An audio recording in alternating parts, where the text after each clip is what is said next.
Welcome to the Lentil Intervention Podcast, talking all things movement, whole food nutrition and environmental wellness with your hosts, Ben and Emma. Hello everybody, episode 28, the final episode for 2020. My name is Ben. Hello Emma. And hello Ben. Dr. Luke Wilson. G'day. How are we doing all? Really well. I'm glad it's the end of the year. Looking forward to a bit of a break, but it's been fun. Yeah, I'd second that. I'm doing pretty well as well, but it's been a very interesting year, I think, for all of us, and I imagine that some of that will be reflected upon during this podcast. So, how have you been doing, Ben?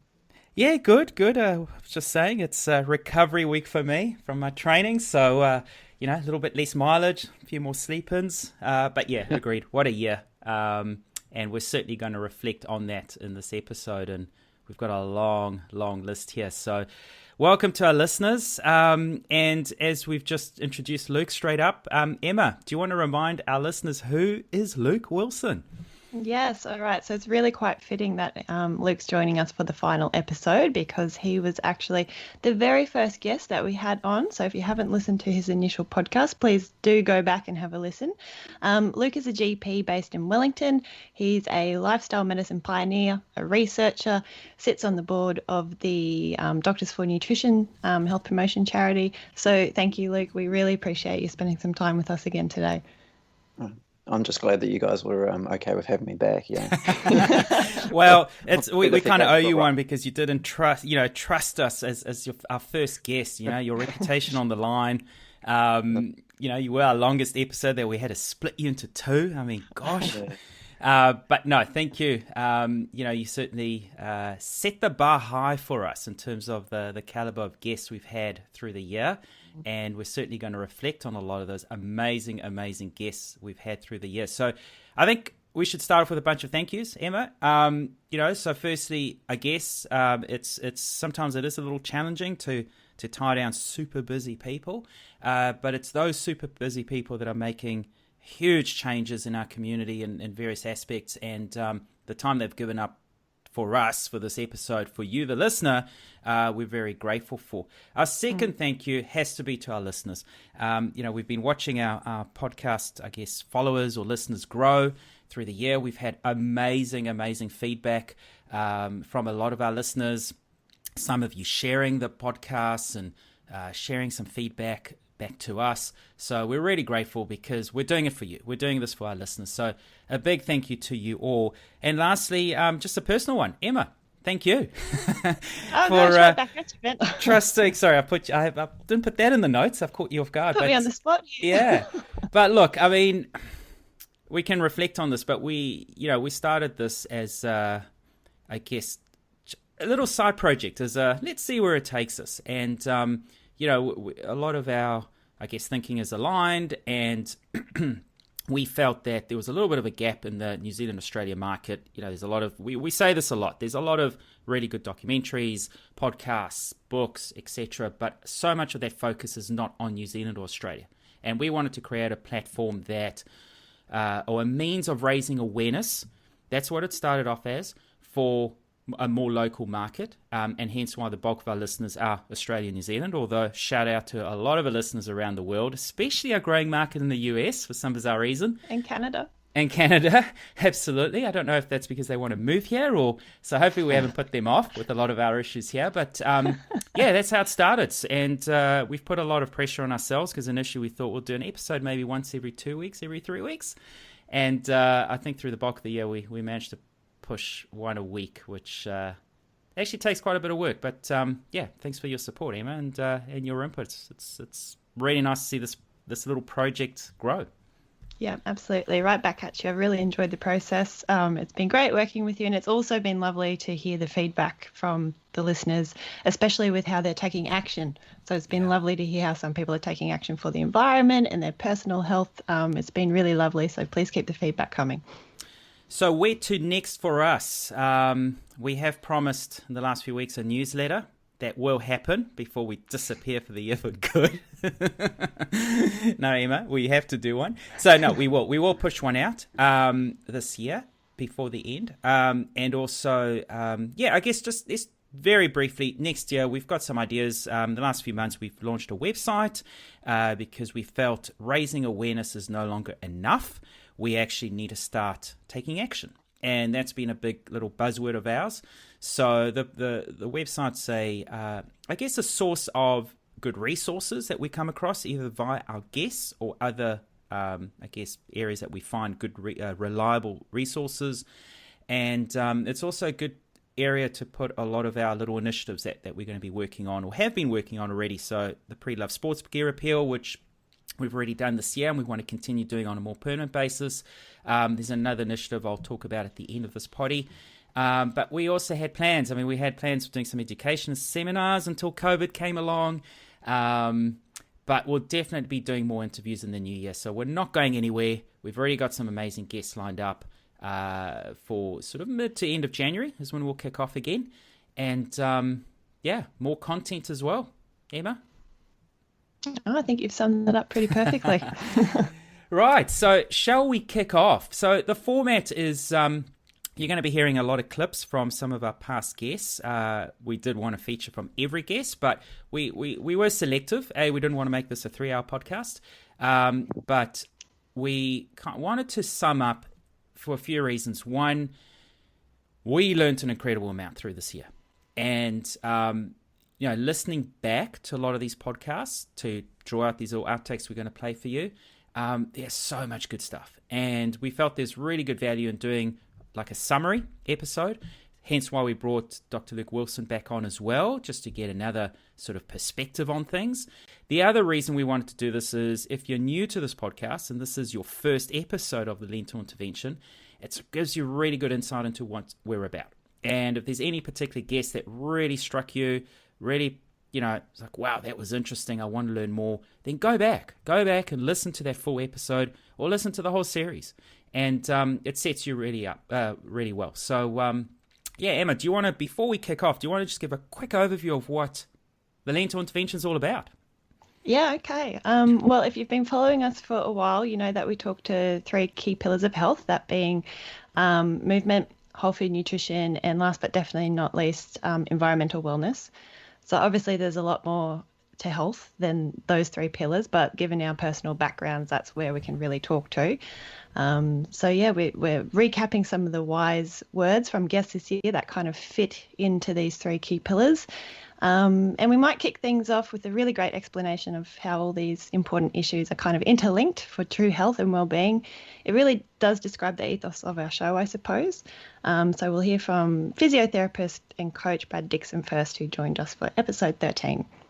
When I first started looking into wellness about 8 years ago, I really just looked at the individual. So I was looking at habits that would help an individual become more well. I'm looking at how they can get a more robust immune system and how they can get fitter and stronger. And now wellness is a lot more expansive, because I now know that you cannot be well in a sick world, and you cannot be well when we have unclean water and soil that's been depleted of nutrients, and we can't be well when our fellow brothers and sisters overseas are starving to death. So I think we need to look at it way more expansively and realize that our habits have to be positive and enhancing for not only us, but for our families, our communities, our country, and our planet, and our fellow planet inhabitants, our animals, our livestock, our pets, the fish in the sea. It's looking at it way more expansively. And when you start to do that, I think that's when we can really get a hold on what it truly means to work towards wellness. Right, so that was Brad Dixon, who has since released a book called Holistic Human. If you haven't read that yet, I highly suggest getting that. And he really, when he talks about expansive wellness, that's what the book is about. But it really kicks off, this whole wrap-up conversation really well. Yeah, ties everything all in nicely. Yeah, I'd agree. I think he's listening to that, he's set the bar pretty high, hasn't he? So we can't get by with just being well ourselves. We've got to think about everything else that's going on, this holistic idea of healthcare, and that's really, I suppose, what I've learned from my journey in whole food plant-based nutrition, and even bringing it round to this year is sort of understanding that it's not enough just to give people the information, but we've got to look at things like the environment that they're in and ways that we're able to make some changes there as well in order for people to actually be able to achieve these things. And I think it's a really good quote, just showing how everything's interlinked and encouraging us to think a little bit further than just ourselves and looking at our communities, our planet as well when we're thinking about health.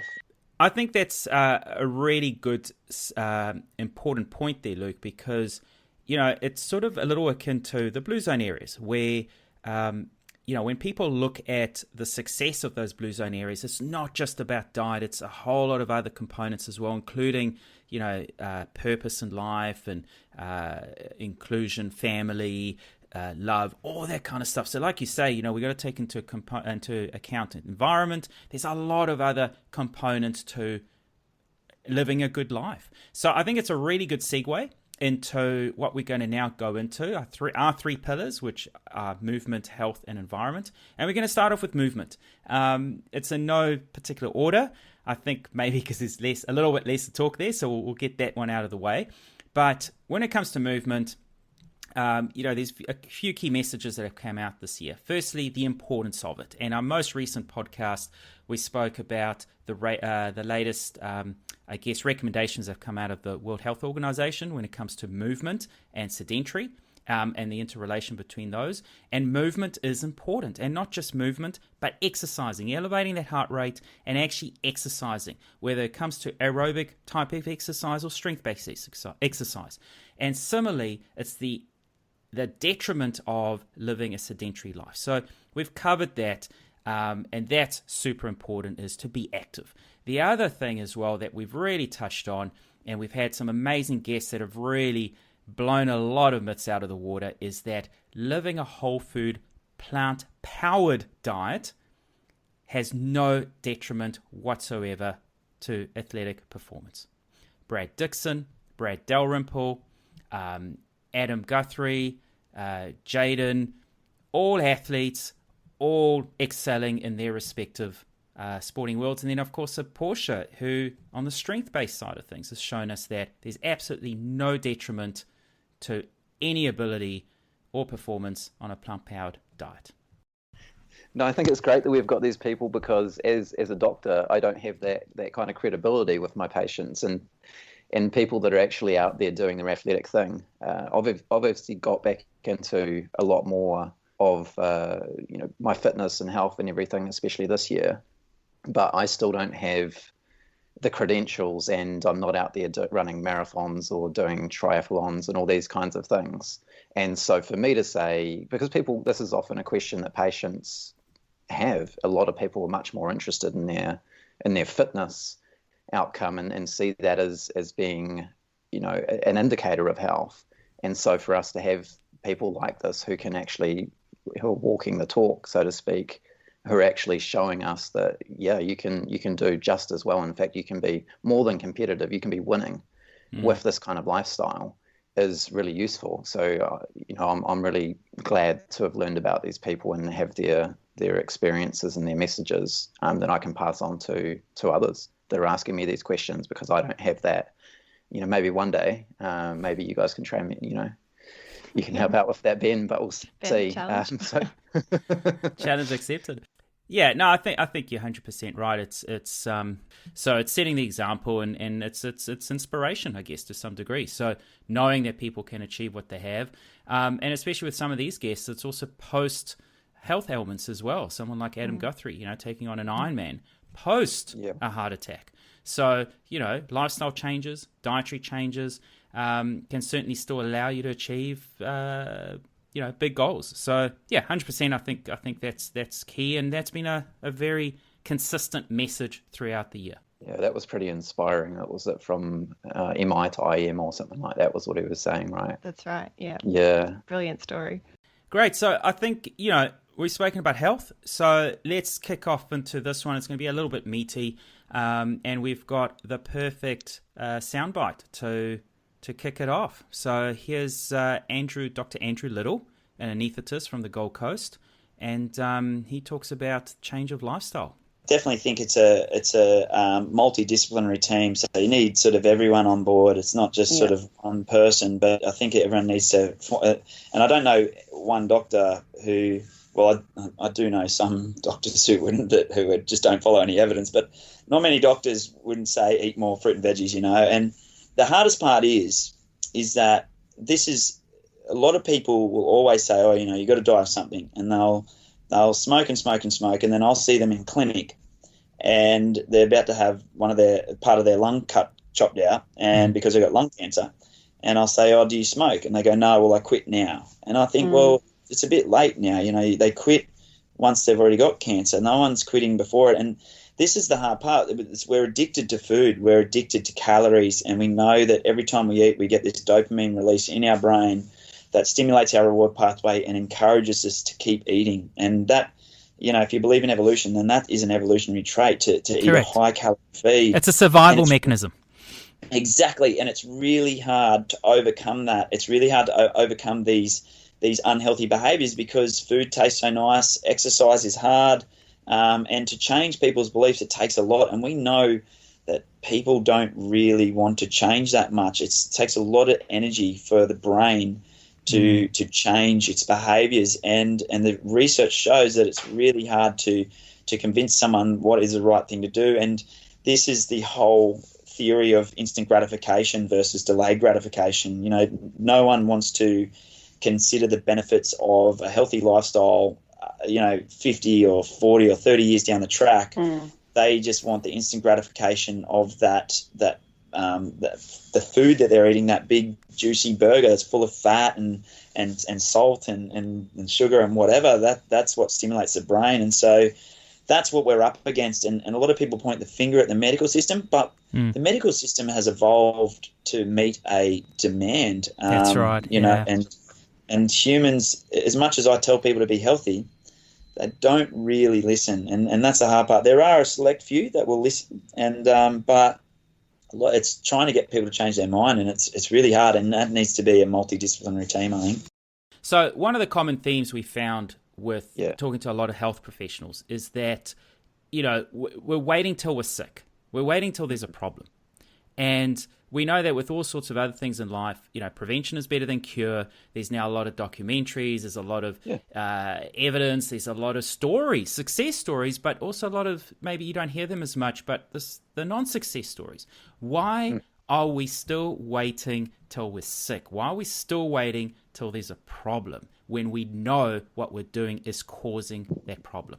Well, I think what Andrew said about the dopamine release is really important. And so we all assume that we're walking around making rational decisions all the time, and that's what we'd like to think about ourselves. But I think, even this comes back to, from our first clip, the importance of the environment and the importance of looking at the various factors that are actually leading us into these kinds of behaviors. If we're going to continue to allow, for example, the sale and the marketing of these kinds of foods that are simply, shocking for our health, but they taste so good. And so we get this huge reward from it, like a dopamine release.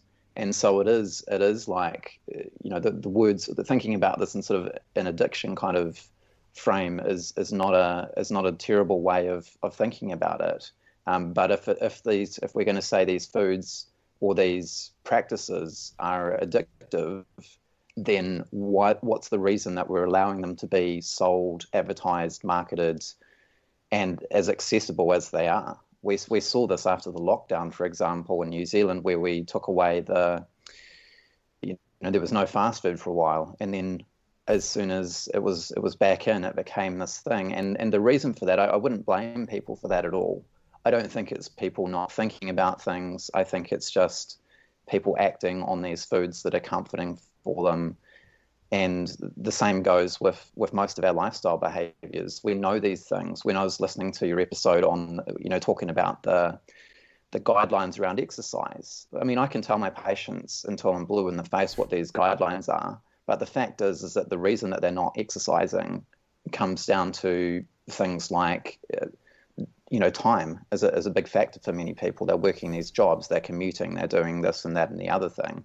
They've got responsibilities and so forth. And so I think this is the thing, is that we're very quick, and that's been it's been the pervading sort of idea, I suppose, is to blame the individual, to look at people and say, well, the reason that you're overweight or you're unhealthy is because you don't eat the right foods, you don't take the time to exercise. The same with the smoking. Smoking is a perfect example. If we look at the groups of people in society that are smoking the most and that are dying the most from cigarettes, it's it's very predictable who those people are for the most part.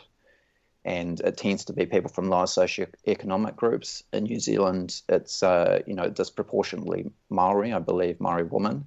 And so if we look at those kind of situations, and then we think about sort of the commonalities that these people perhaps share, then perhaps they're in more sort of stressful environments. Perhaps they're, we've talked about the low socioeconomic.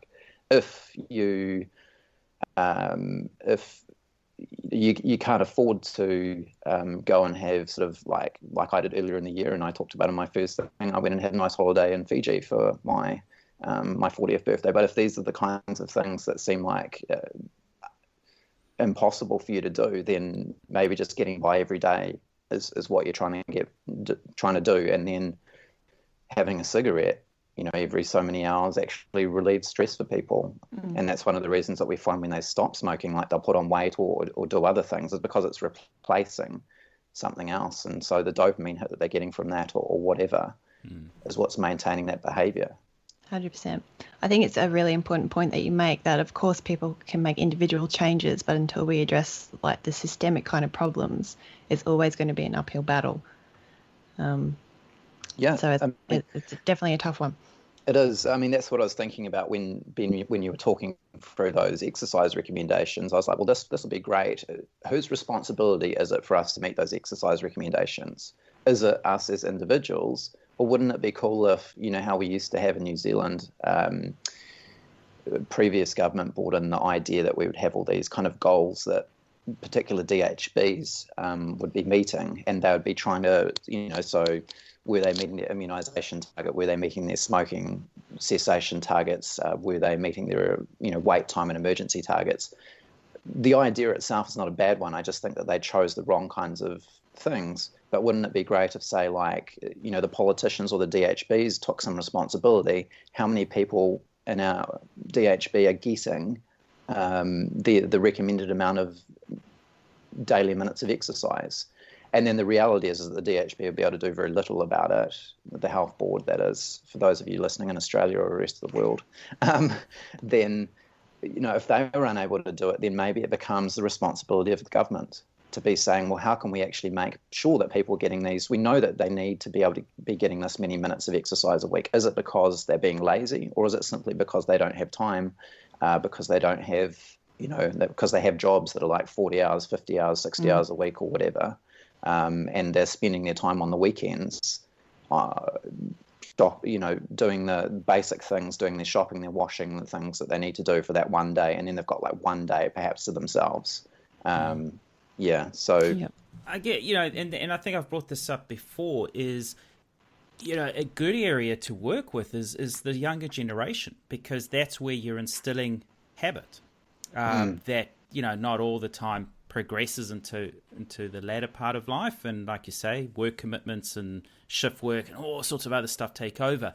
But you see this with the vegan movement, where a lot of the younger generation is becoming vegan or moving into the vegan sort of movement lifestyle, and they're doing it for ethical reasons predominantly, but not taking care of their health still, because lack of knowledge, lack of awareness, and so on.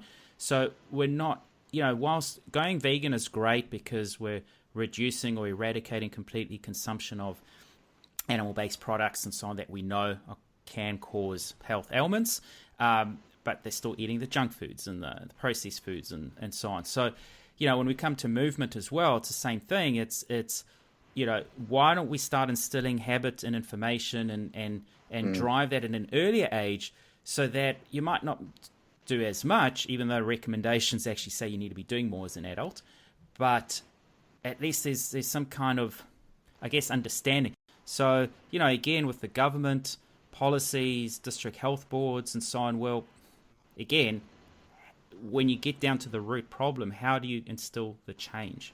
Do you do it like when we were at school and you used to have a recovering drug addict that came to school and scared all the kids and say, oh, this is what drugs do to you, don't do it. And I mean, that kind of works for a lot of people.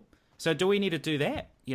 Get someone in school and say, I had a heart attack. I used to be 30 kgs overweight and this is how I suffered. And look at me now and I'm succeeding. Do we need to take that approach, the scare tactic? What do you think, Emma? Look, I always come at these kinds of issues from a public health point of view. Like I understand that there's an opportunity for individuals to make personal changes, but until we actually address some of these societal issues, like Luke made a really good example before. If you are someone from a poor background, you're low SES, you've got to commute an hour plus to get to your work. You're working a really long day. Then you've got to commute home. You've got family to look after. You can't expect these people to be coached by you, Ben, because they're just trying to survive. No wonder that they're going to the KFC drive-through for dinner. It's cheap, it's quick. They're exhausted from their long day. There's absolutely try and make individual change and educate people on these things that they can do. But I still think there needs to be a big systemic kind of change to make the playing field more equal. Yeah. I think one of the, and I might have even, I'm pretty sure I talked about it in the first podcast, but I think one of my biggest learnings this year was from the lockdown. And I don't want to minimize, I know that some people probably found it difficult, but I haven't heard from any of those people. So I'm just going to be honest and say that most people that I've spoken to about it, that have talked to me about it, have confessed that they actually really enjoyed it. And they enjoyed having that time just to sort of calm down a little bit. But what I saw was that people were actually starting to exercise. Everyone was going for that walk once a day. People were getting on their bikes. And so... And making more nutritious meals, because they had the time. Yeah, they had the time, and it wasn't that people were told to do those things. It just was the natural consequence of not having so many damn cars on the road. It was the natural consequence of, having the time to actually get the bike out of the shed and, do a little bit of maintenance on it. It was having the time to be baking the sourdough bread or whatever. And so I'd really like you guys to, I know there's this, I've forgotten the gentleman's name, but there's a proponent in New Zealand of the 4-day work week, and from Perpetual Guardian, and he's written a book about it and everything, and he'd be a really interesting guest if you could get him on just to have a bit of a yarn about that, because I think, funny as it seems, I think a lot of people kind of know and want to do this, and this is what I find from my patients. And they'll come in and they know it's not like if I say they're overweight or something, their initial reaction to that is usually, well, I'm lazy, I need to do more exercise. I know I need to do more exercise. And I'll say, well, actually the diet's, part of that as well. But ultimately they've got these ideas already in their head. They know what they need to be doing, or they feel like they know what they need to be doing, but they're not managing it, and they blame themselves, which I think is really sad. And so, there's a lot of guilt out there, I think, and that's kind of been built in by the narratives that we've been running on this. The reason that people are unwell and aren't achieving their health goals is because they simply lack the motivation, or they're not smart enough, or I think there's some good examples with some corporates that have their wellness programs that encourage, there's a lunchtime yoga, or there's a lunchtime walk group or run group, or, businesses that enter sort of a corporate relay team, that get people active. And like you say, I think, you only know what you know, and sometimes people just don't know how to get stuck in and how to get started. The lockdown thing, it's also... I think lockdown was extreme, and you had no choice. You couldn't go into work, so you just couldn't, Some people were out of a job as well. There was nothing you could do for 4 weeks or 7 weeks or however long it was, depending where you are. So, well, what else is there to do? Let's go for a walk. Because there are no emails waiting for me, or I can't go, I'm a sales rep on the road, well, I can't drive anywhere. So it kind of forced it, which is a good thing. Yeah. I mean, the streets were filled with people. That was the new problem during the lockdown, was the mass gatherings of people walking on the streets.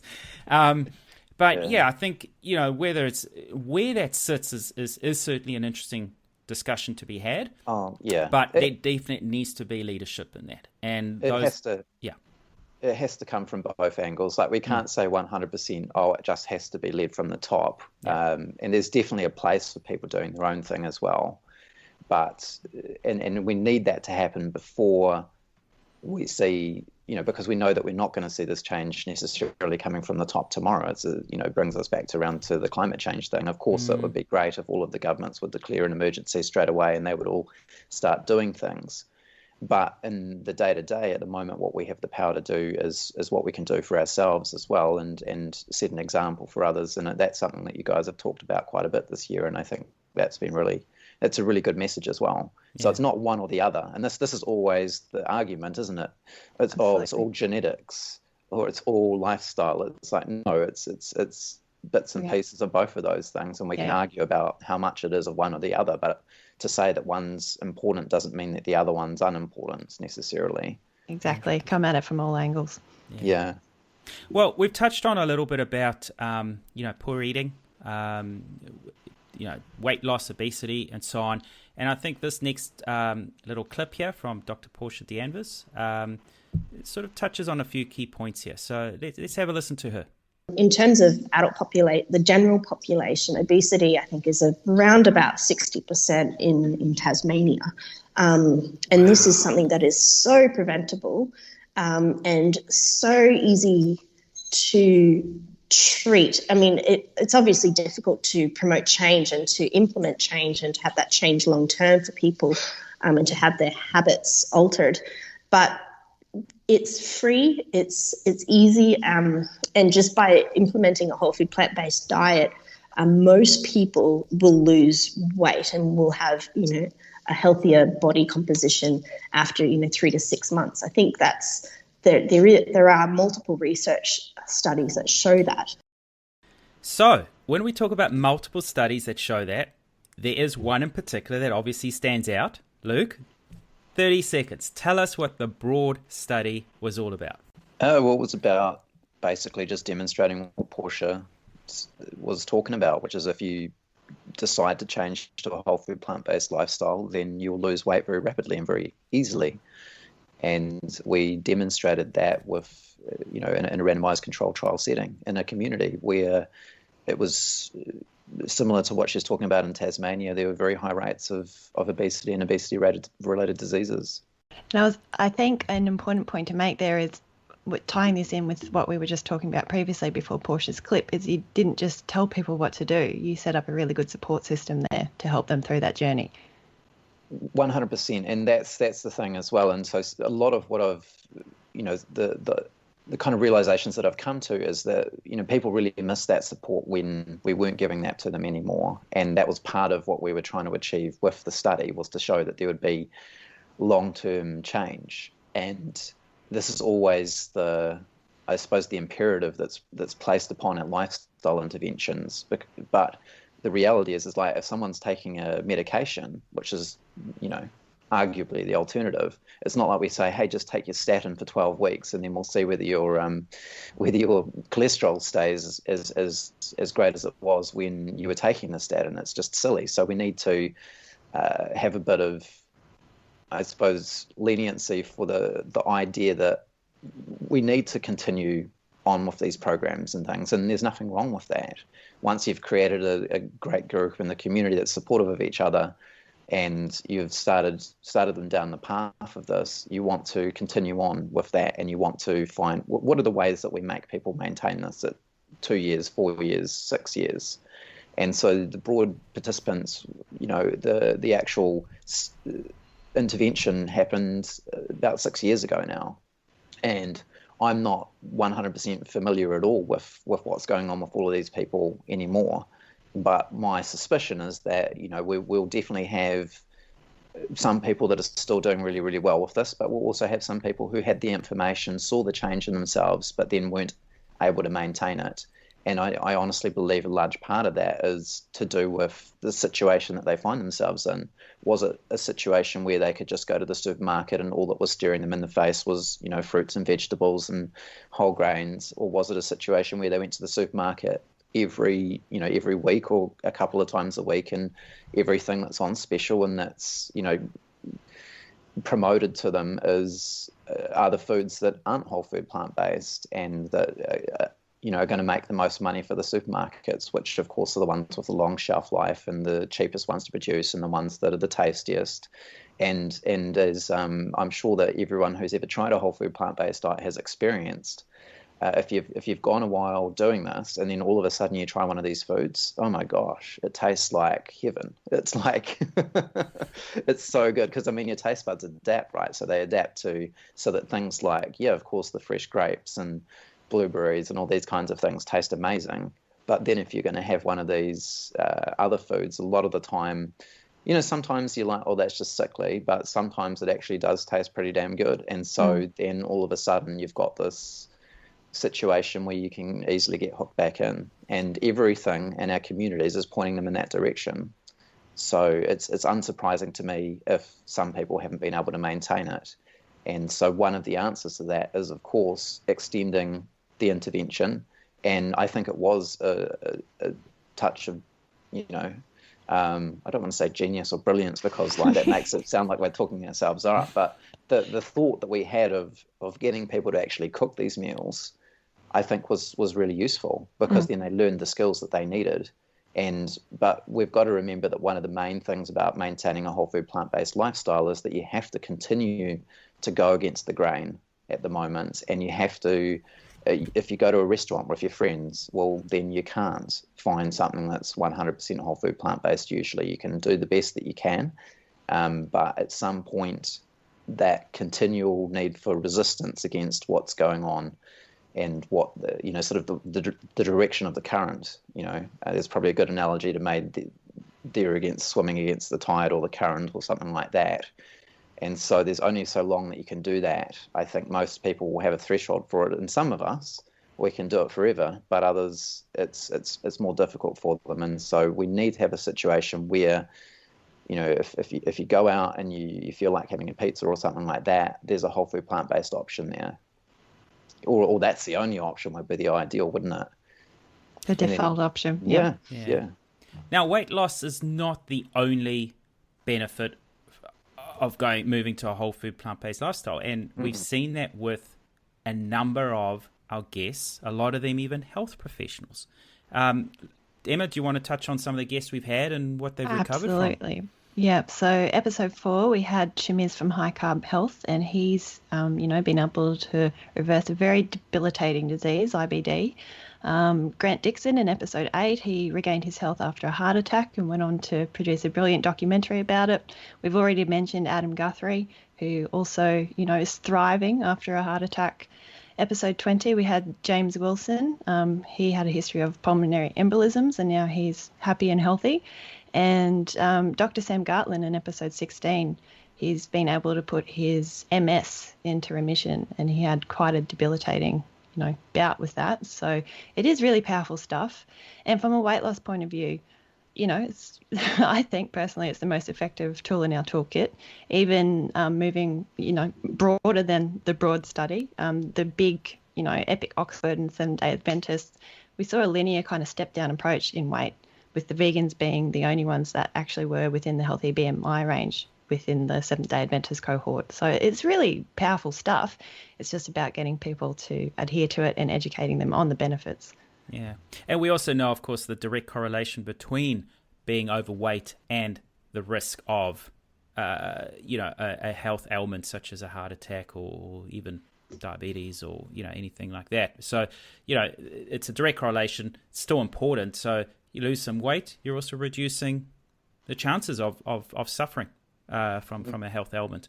And there's a lot of outcomes from that as well. Yeah,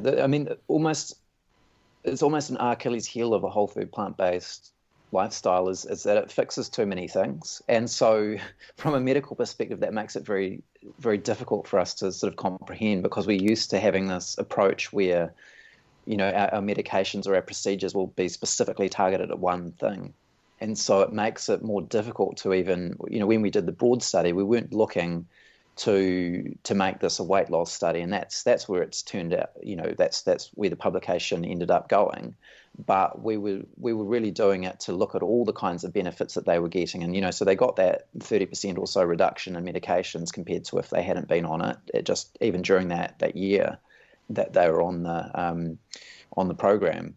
And so, yeah, you see all of these changes happening, but the problem is that there's so many different changes. And so we had people coming off their insulin that they'd previously needed for type 2 diabetes. We had people who, had this back pain that had been niggling for years, and then all of a sudden that went away. But that's not stuff that we can talk about in a randomized controlled trial, sort of peer-reviewed article, these sort of one-off changes that people had noticed.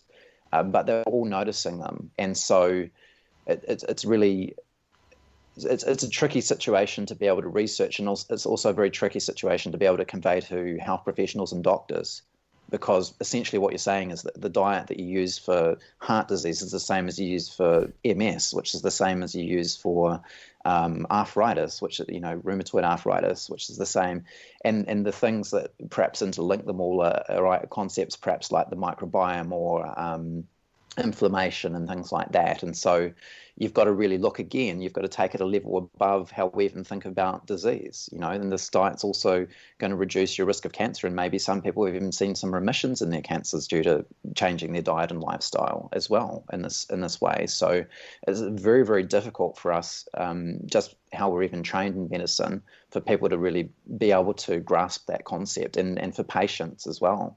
So I think that's one of the, it's wonderful that it is effective for all of these things, but you just end up sounding like you're, the proverbial snake oil salesperson if you're going to say it's going to fix everything, but essentially it does.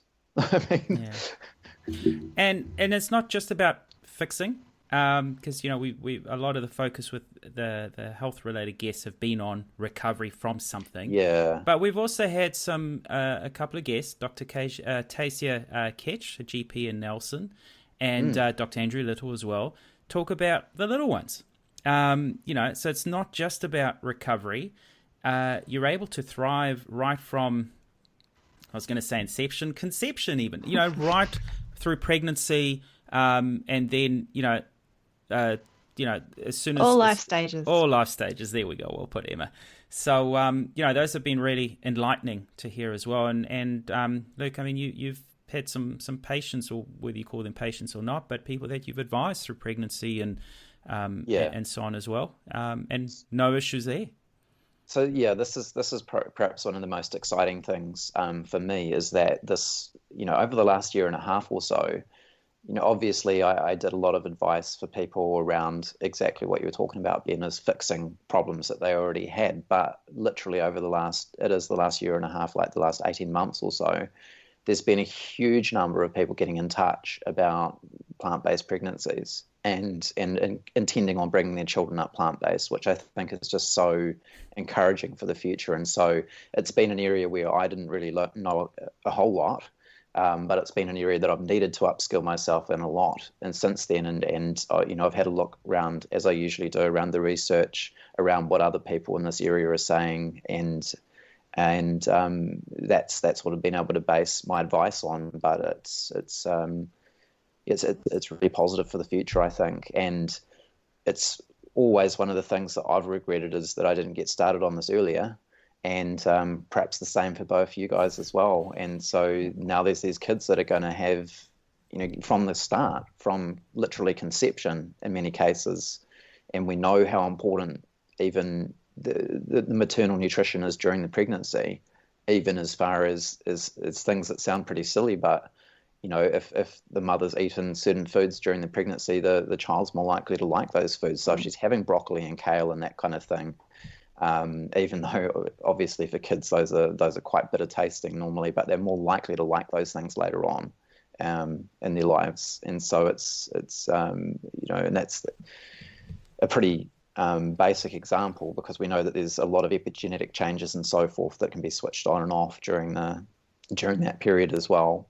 And so I think it's a hugely positive step that people are taking, and it's great that you've had a couple of people on the podcast now with actual first-hand experience of this, which I can't claim to have. So yeah, I think that's wonderful. Yeah, and it's also been really positive to see like the evolution of dietary guidelines across the world be more open to plant-based dietary patterns. The Academy of Nutrition and Dietetics, they have that position paper saying that a well-planned vegan lifestyle is appropriate for all life stages. Netherlands, Sweden, China, UK, Canada, many of the European countries, all of their guidelines are now promoting plant foods and the reduction of meat. It'll be interesting to see what happens. Australia's currently in the process of reviewing theirs, so watch this space to see how that's portrayed. Yeah, no comment from New Zealand. Yeah. Dairy. It's good for you. No, but no. Just to touch on quickly, one thing, Emma, you said well-planned diet. We've touched on this through the all course. diets should be well-planned. Yeah, it's a lot of the failures you hear in the media. The malnutrition kids or people that have, it's because those have not been adequately followed, let's just say. Yeah, please take your B12, people. Yeah. Yes. Yeah. And I've been encouraged to hear you guys encouraging that as well, because I think that's the number one takeaway, is if there's one thing that you really just don't want to be missing out on, no matter what you think about supplements, and especially during pregnancy, be taking that B12. Yeah. 100%, yeah. Look, let's start wrapping up the health aspect. But an interesting thing that kind of popped up, and it's kind of interesting, is when you talk to a lot of people about what inspired them to go to a plant-based, whole food plant-based lifestyle. Was it a documentary? Was it a book? Was it someone that physically inspired you? And when it comes to books, there was actually a really I would call it the most referenced book through most of the episodes. And it's a book that I know inspired me to make the full commitment to a whole food plant-based lifestyle all these years ago. And that was the China study. I was going to say I'm holding it up, but our viewers can't exactly see that, but you guys can. But the China study by Dr. T. Colin Campbell. This is obviously the revised edition. And just amazing what's covered in this book and how much it's impacted so many of our listeners. Luke, I think this was also one of your sort of inspirational books, so to speak. Yeah, this is what started me on the whole journey. And it was, like I said, I think in the first podcast, a downloaded pirated PDF that started during the swine flu epidemic. So there you go. I was probably convalescing from that, but who will ever know? So yeah, it's massive. And T. Colin Campbell really is the, what do you want to say, like the grandfather, like the grandfather, yeah. He coined the term great grandfather by now, I think. Yeah, well, he's got a new book coming out actually. It comes out, I think, maybe even tomorrow. Yeah. Oh, so okay. yeah, so hot off the press. Yeah, I've forgotten what it's called, of course. Good prep there, Luke. Well, it wasn't. Yeah, true. I could have read through this and found out that they're talking about that. But I always find I do better when I just sort of wing it with these kinds of things. So yeah, but he's got a new book coming out in the next couple of days. So I'm quite interested to read that. He's had someone else help him with the writing of it. So yeah, for anyone who sort of struggled through Whole a little bit, so Whole was great, but it wasn't the most accessible of his books. And I think the China study did a lot better with that. And that was one that he wrote with his son, I think. And then Whole, I don't know whether he just sort of winged that by himself, because it got sort of into the weeds quite a bit. And it was definitely a great book. And you've really got to understand sort of T. Colin Campbell's ideas to get, why I suppose whole food plant-based works the way it does, and why some of the things that we're saying, like the avoidance of processed foods, particularly the debate around oils, which we may or may not get into in this episode, I suppose. So that kind of thing is you've got to really understand the fundamentals, and in order to understand the fundamentals, you've got to have some idea around the ideas that T. Colin Campbell's promoting and why he's promoting those ideas. Yeah. Emma, what was your book? Was it the China study as well? Yeah, it was the China study. China study, and I think in the early days, because there wasn't a lot around, some work by John McDougall as well. But I would like to give a shout out to Dean Ornish as well. I think he's got some fantastic books and resources. I think if anyone's looking for a lighter read than the China study, potentially looking at Undo It by Dr. Dean Ornish, that's a really nice overview as well. Yeah, and it covers a lot more than just the nutrition as well, and that's what Dr. Ornish has always been about, which I think is really to his credit, is that he's thought about all these other aspects, the exercise and the community kind of aspect and that kind of thing. So with the power of Google, I've managed to find that the T. Colin Campbell's new book is called The Future of Nutrition, an insider's look at the science, why we keep getting it wrong and how to start getting it right. And it does indeed come out tomorrow. So by the time people are listening to this podcast, Ben, after you've done your week's it work, won't be out today, so yeah, it will by the time it's out. There we go. Brilliant. Oh, awesome. Thank you. Awesome. Any other books that you could recommend before we move on? I think How Not to Die was another good book in the early days for me, before I really got into actually looking up scientific papers and all that. It was just a good, because Dr. Greger's just, I think what appealed to me about Dr. Greger's is accessibility. And I tell this to a lot of people is go to nutritionfacts.org, sign up to his newsletter, and you'll get every 2 days a 3 to 5 minute video clip, so you can just play that. You don't have to read a book, just read that. And that'll start inspiring you and teaching you. And, and then if you want to get deeper dive into some of those videos, he's got the references, and then you can read his blogs and so on. So yeah, I've always appreciated Dr. Greger's approach. It's just facts, and that's what appeals to me. So yeah, that's definitely a book I'd like to. There's a lot of fantastic books. I mean, yeah, yeah. Now, one of the things we also wanted to make sure that our podcasts incorporated was, that we were evidence-based, and that we touched a lot on, also what's current, because Emma mentions this a lot. Science changes, or it doesn't necessarily change, but new understandings or there's new evidence that comes out that clarifies certain things. And we touched on a few of those, and there were two key papers that came out this year that caused quite a bit of debate or interesting talk, and we covered them on our podcast. One was on protein and one was on calcium very, very recently. And Emma definitely add to this, but the key outtake for us was that there is no reason to be concerned. That was the message we wanted to portray, is that whilst there was all this kind of information coming out, there were two sides of each camp, sort of the pro, it was getting a little bit muddled, some people getting a little bit concerned. And what we wanted to say was that despite all that, there is no reason to be concerned about lack of protein or lack of calcium intake on a whole food, plant-based diet that is well planned. Anything to add? 100%. No, I think you've summed that up nicely. Yeah. So to wrap it up, there's a quote I'd like to mention. It's by Dr. David Katz. It's a book I am 50 odd pages away from finishing. It's a beast of a book, The Truth About Food. Why pandas eat. Where did you get it from? Online. It's not pirated. It's a genuine Tangible. Book Depository. I think I've been buying a lot of the books recently. Yeah. And Not Amazon. Oh yeah, there's it's available. But yeah, it's some interesting things, and actually it does talk about oils in there as well, which Emma and I were kind of talking a little bit about before the show. But yeah, it really raises a lot. And look, I won't go too much into the book, but one quote that really stands out is, "There are no healthy people on a ruined planet." So far we've been wrapping up a lot of the health aspects, but something that kind of clicked for us, both Emma and I, through the early days of the podcast, is that, as we've learned more from the environmental aspects, experts, like Dr. Mike Joy and Gerard Vedderburn Bishop, etc., our discussions, this is our thought, our discussions about diet for health was seemingly becoming a little less significant, because it's the impact of our diet on the planet that is the bigger thing that matters.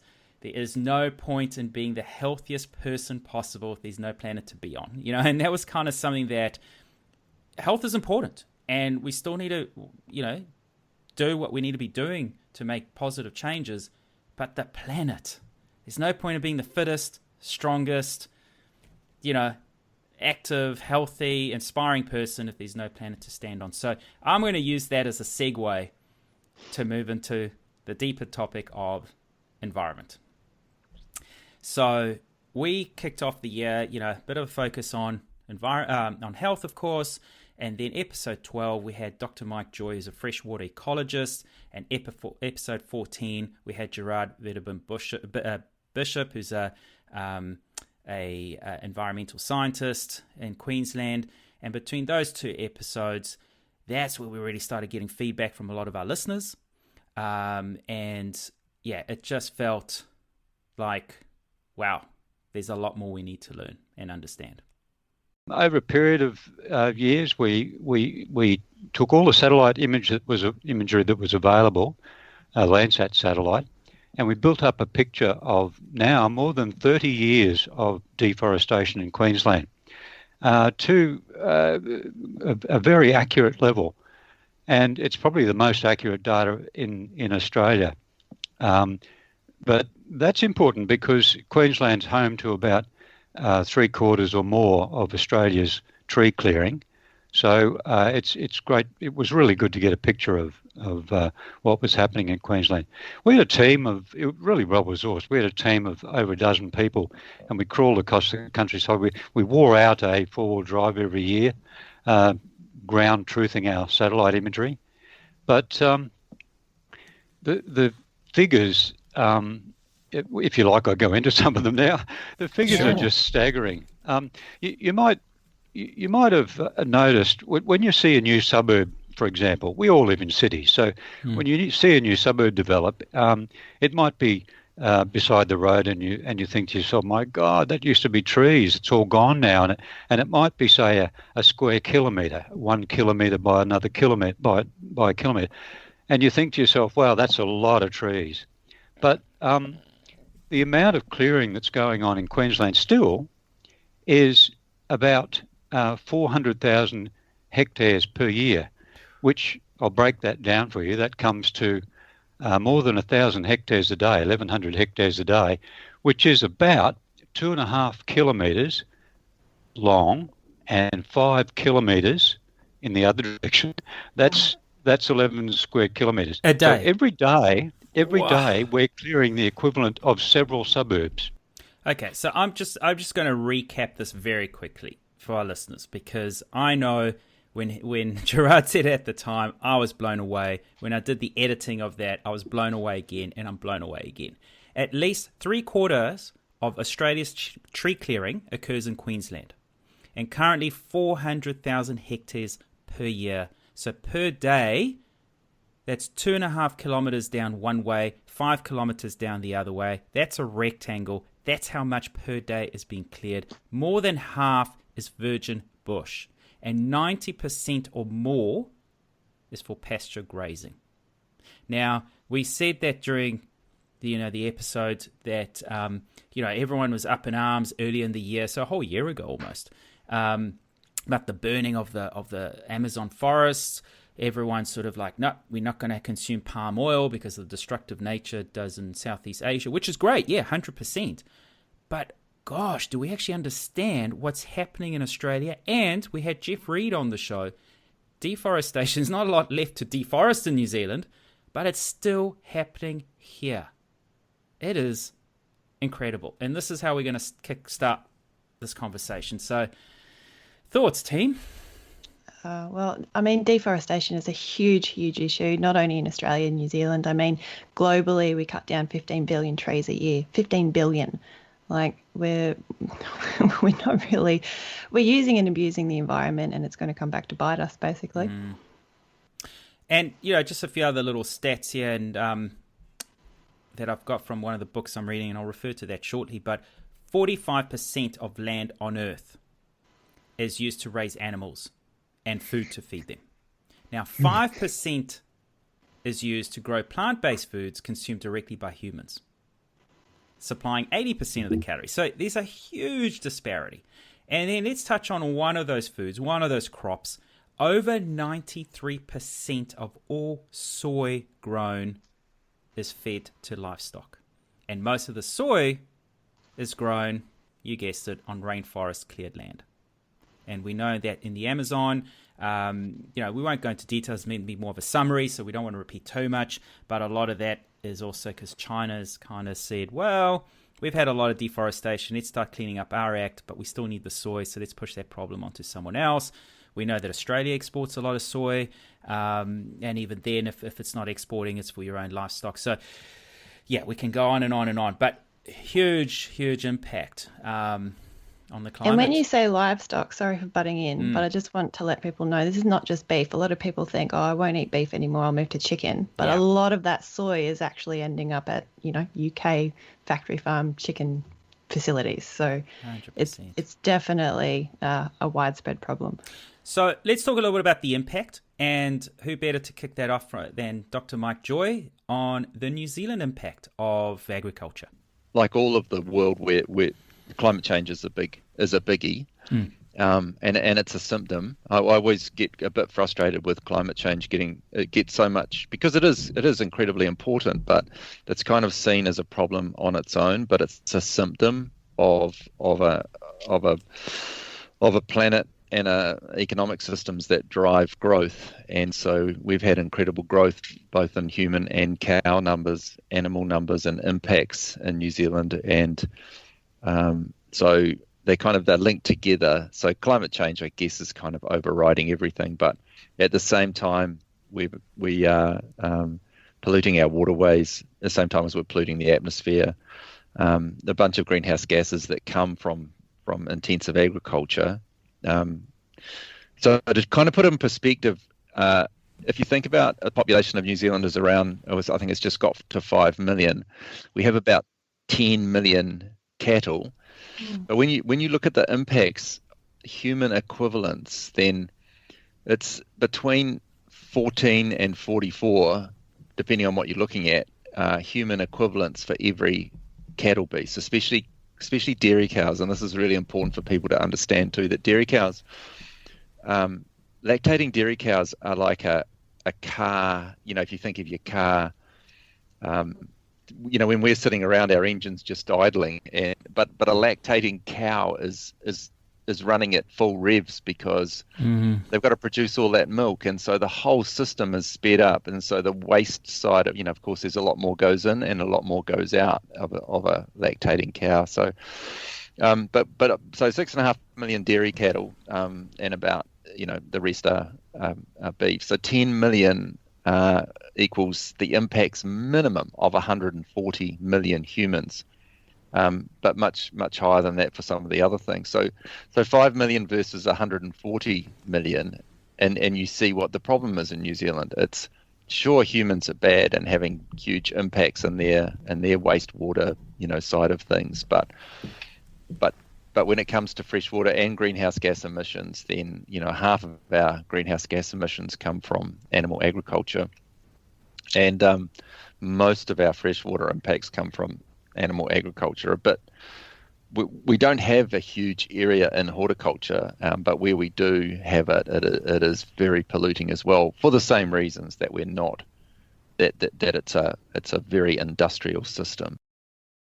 What we did is we looked at the impact of agricultural and livestock emissions over a standard 100 years, and then we looked at their impact over 20 years. In other words, the emissions from livestock, how are they going to affect the warming of the emissions over the next 20 years? And the results are dramatic. Over 100 years, we did some tricky things. We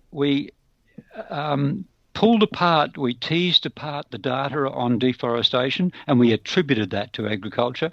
And we also we counted some of the gases that are not counted in official inventories, but we had the data for, and we included that.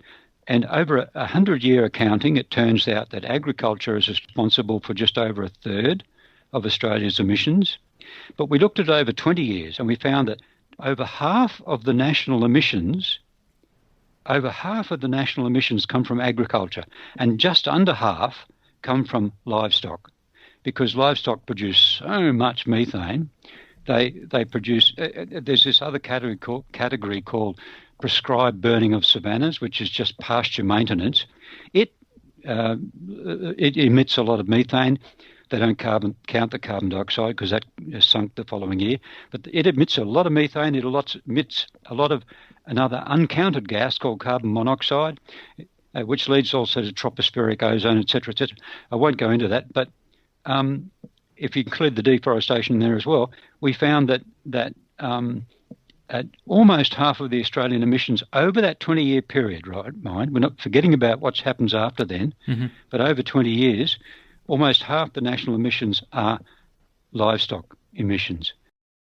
Okay, so that clip that you've just listened to is from Gerard. We followed that up straight on from Mike. So we're listening to the New Zealand impact of agriculture as well as the Australian impact. And there are differences, but ultimately a lot of it ends up to being the same. And, we talk about climate change, deforestation, overgrazing, we'll touch on shortly, but fisheries collapse, food insecurity, rapid extinction of species, etc., etc., etc. It's all part of an overarching problem, and that is our demand to eat animals. Now, it's kind of hard to sum that all up because they say it so perfectly, but yeah, how are you guys feeling about listening to this again? Yeah, it's kind of ironic that his last name is Joy. Bit depressing. No, I love Mike. Yeah, it's great. Yeah, I mean, it's things we know of, and it's helpful to have people reiterating, how impactful like you said, Ben, the demand for animal products is being on our environment in our countries. And I suppose, to be fair to New Zealand and Australia, it's not only our own demand, but it's the demand of the rest of the world, because you've got to remember that we're exporting huge amounts of what we're creating. And I suppose that brings it back again to Mike's point, and I'd like to be a bit of a dick and just sort of highlight this.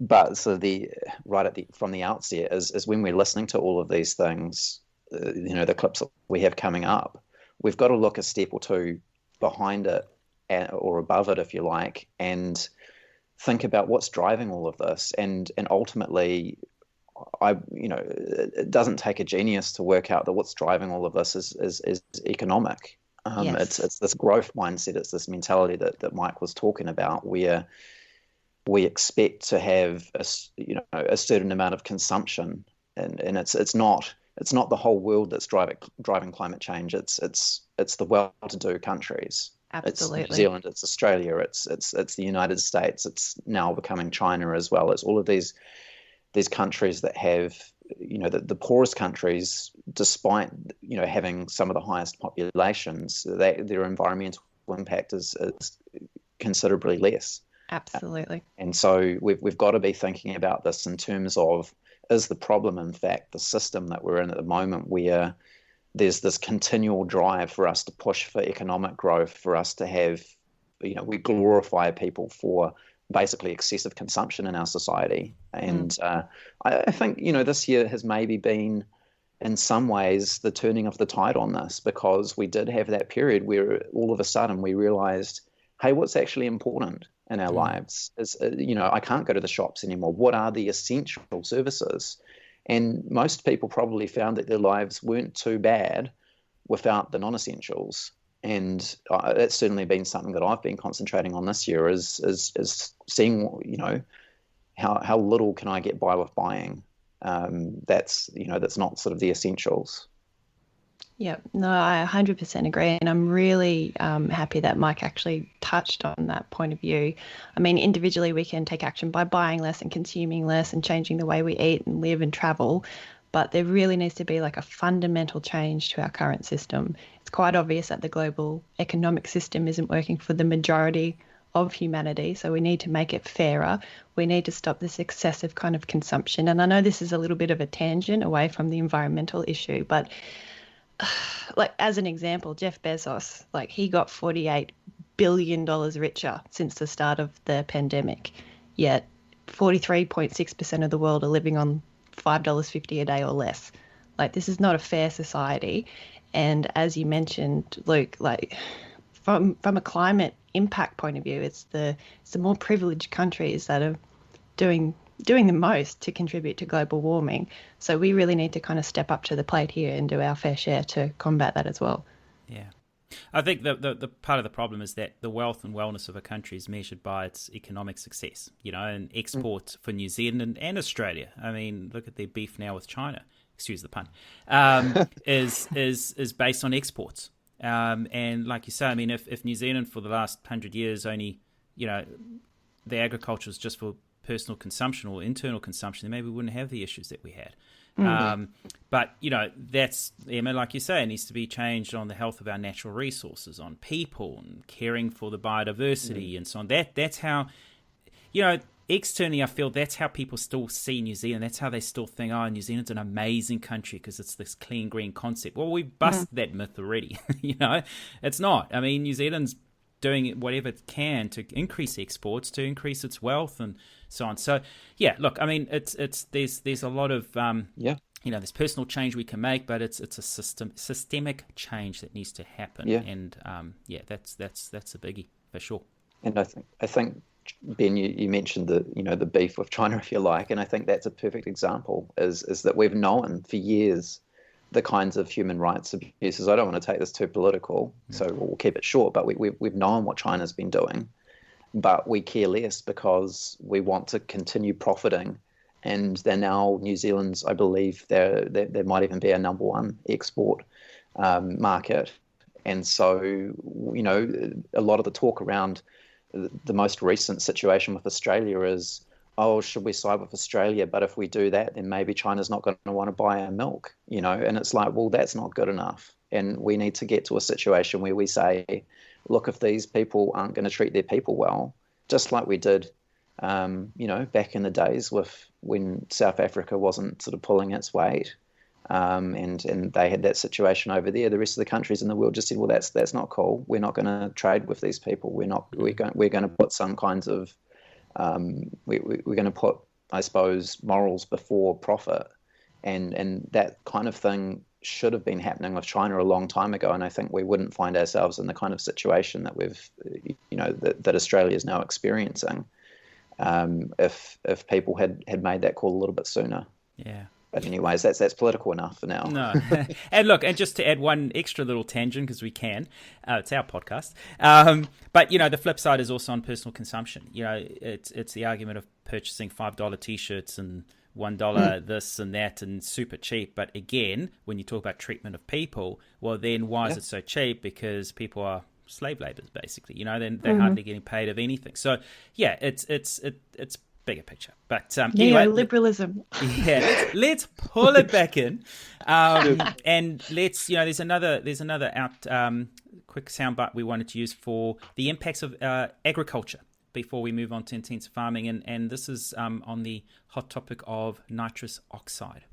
It's really important to understand that nitrous oxide is 300 times more of a greenhouse gas. The effect of it is 300 times more higher per unit than carbon is. So a tiny amount of it is very, very harmful. And the sort of different systems that you have, so because we've hugely interrupted the nitrogen cycle, because we make it out of, we humans figured out back in early 1900s how to do this chemical process, or turning the gas. Haber-Bosch process. Yeah, the Haber-Bosch. So we invented this thing, and then now we've interrupted the natural nitrogen cycle to the extent that we humans now create far more nitrogen, usable, oxidized nitrogen than any natural system does. We have totally altered that process, and so as part of that, there's nitrous oxide given off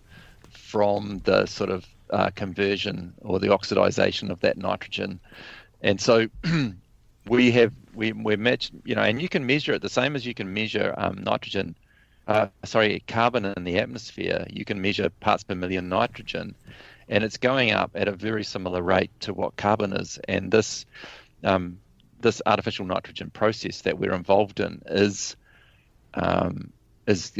definitely a big part of that, and certainly housing. When I was saying about how you can mitigate some of the fresh water problems with nitrogen if you have intensive farming by putting cows inside or on a pad and then catching that nitrogen and irrigating it back onto the land.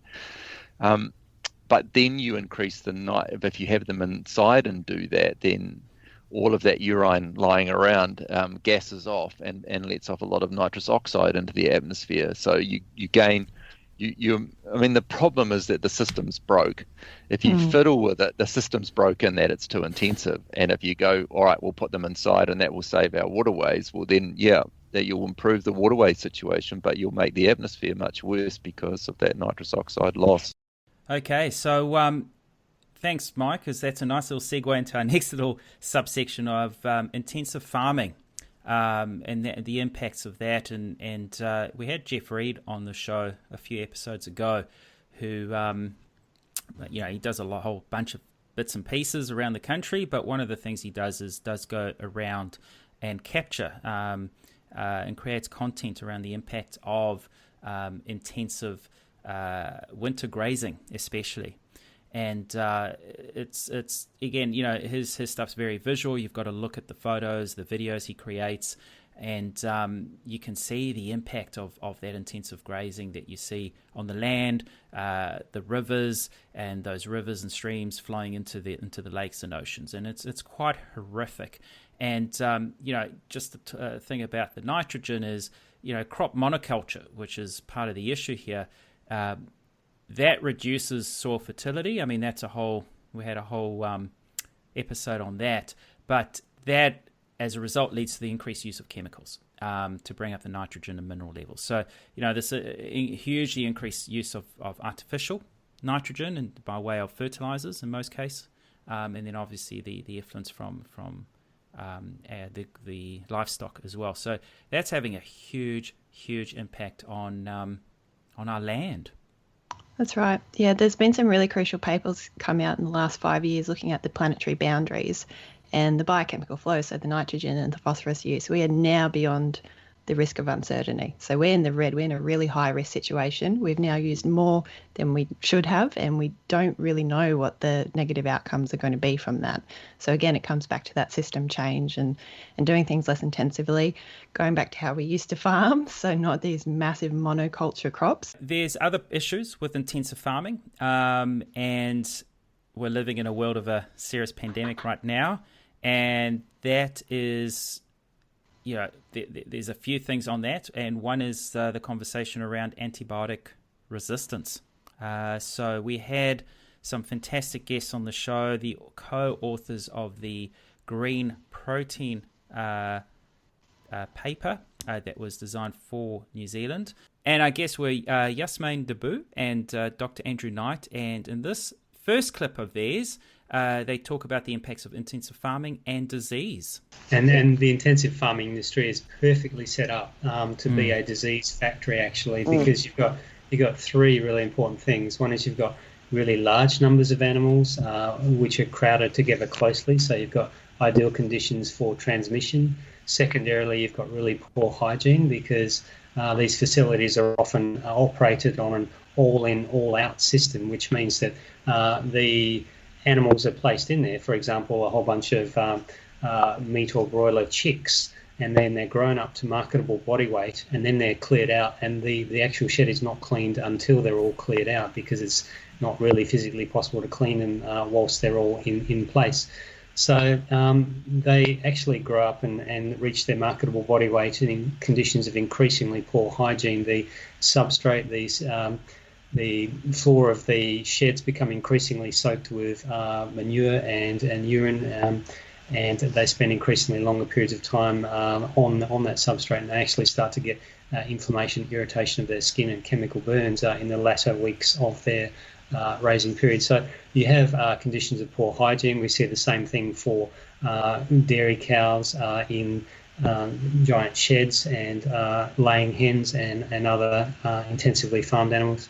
You've got the poor hygiene, and thirdly, you've got another problem, which is stress, because these animals are overcrowded, denied the opportunity to express their highly motivated natural behaviours that are so important to them, and kept in these unnatural conditions, they become quite stressed. They've also been bred over many generations to be as productive as possible, whether it be in terms of milk production, egg production, or the generation of muscle mass in the sense of beef cattle or pigs, for example. So this means that a greater proportion of the animal's biological resources goes into producing these outputs, and smaller proportions available for other functions, such as maintenance of the immune system. So they get immunocompromisation or decreased competence of the immune system is caused by long-term stress. And this is an appropriate, stress in the short term, it's appropriate that bodily function should go into dealing with the stressor and not sort of background things like running the immune system. And that makes sense in the short term. It's not natural for animals to be in a stress state over a long period of time. And unfortunately, that's what the intensive farming conditions do to them. That plus the breeding for high levels of productivity mean that the immune system can become weaker. So you've got these three things. You've got very large numbers of animals crowded together, which is brilliant for transmission of disease. You've got poor hygiene, and you've got stress weakening the immune system. So you've got basically this giant factory for disease transmission. And on top of that, we feed them low levels of antibiotics to try to suppress the diseases that they would otherwise succumb to, and sometimes to encourage the promotion of growth as well, because sometimes these antibiotics can be growth promoters. This means that because the antibiotics are in the environment sort of constantly at low levels, they're not at high enough levels to actually kill all of a certain type of bacteria. They'll just kill the vulnerable bacteria, and they'll leave the resistant bacteria alive. Now, the life cycle of bacteria is really short. E. coli, for example, is about 20 minutes. So within just a couple of days, you can go through many, many generations, and you can get a population of bacteria which has become completely resistant to an antibiotic, because the vulnerable ones have all been killed. The tougher, more resistant ones have lived and reproduced themselves and replaced the population. So we have these populations of bacteria becoming increasingly resistant to antibiotics because they're being greatly overused in the farming system. Now, to exacerbate that problem, I'm sure we've all seen in the news recently about China building these two-storied pig farms now, I think. Oh, they're like 10 stories. They're huge. So they're high rises. Yeah, so, take this, what you've just heard, and just multiply that. It's just unreal. Yeah, and we always have, this is the thing, is we always have all these campaigns in medicine, because antibiotics are this is probably medicine's biggest contribution to, the health of humankind since, pretty much since it started, vaccinations being pretty effective too. But obviously, the changes that I see, like when someone's given an appropriate antibiotic when they need it in medicine, there's nothing like it. It's miraculous. Literally, these were things that people were dying of. These were conditions that people were dying of. So it's super important that we have these tools available for when they're needed, because we're not always well all the time, and it doesn't matter how well we look after ourselves. Unfortunately, you're not bulletproof, and so you can get an infection, and that can go further. And at times, I've seen people, of course, in my job in medicine, I've seen people die for lack of adequate antibiotic coverage, and us not getting that to them soon enough. So we are vulnerable in this sense, and hopefully this year's been a good reminder of that for people, is that infectious disease is still a thing. And like I was when I started answering this or saying this, circling back, is that we're constantly in medicine, we're running these campaigns, please only prescribe antibiotics when they're needed, please only use them according to the guidelines. And whenever I see that, I always think, well, that's great, but what about the fact that, antibiotic resistance is most likely not going to come because people we're dishing them out too often to patients, especially in our countries, because I know they're used a lot differently overseas, unfortunately, too. But it's going to come most likely from these situations that have just been described.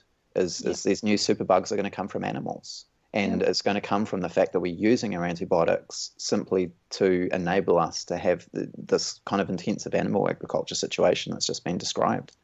Yeah, absolutely. And it's so important because antimicrobial resistance causes currently, I think, around 700,000 deaths a year. That's expected to rise to about 10 million deaths by 2050. Wow. It's a huge issue. 70% of the antibiotics in the US are used for food animals, basically. And some countries in Africa, 100% of these factory farmed animals are receiving it. It's just in the system. That's what they're doing. They're not using it to treat sick animals. They're just using it for growth and as a prophylactic, basically. Well, let's talk about biodiversity and infection rates, just to rub some more salt in the wound with that one. It is important to have a variety of species in natural areas. Biodiversity is really important because that keeps the natural infection rate low. But when we clear the forest for growing crops for livestock or other types of purposes like clearing the timber, whatever, we come into contact, humans, with wild animals, and those contact points weren't there before. And also, if we clear all those species out, then there are fewer species or hosts to go to for viruses, so they are more easily adapting to other hosts, and including humans. So that's additional to what you were saying, and that's exactly what is going to be in our next report, a very scientific report, even more so than this green protein report. And we are hoping to influence a lot of policy and decision makers, because that hasn't been acknowledged enough in pandemic preparedness planning.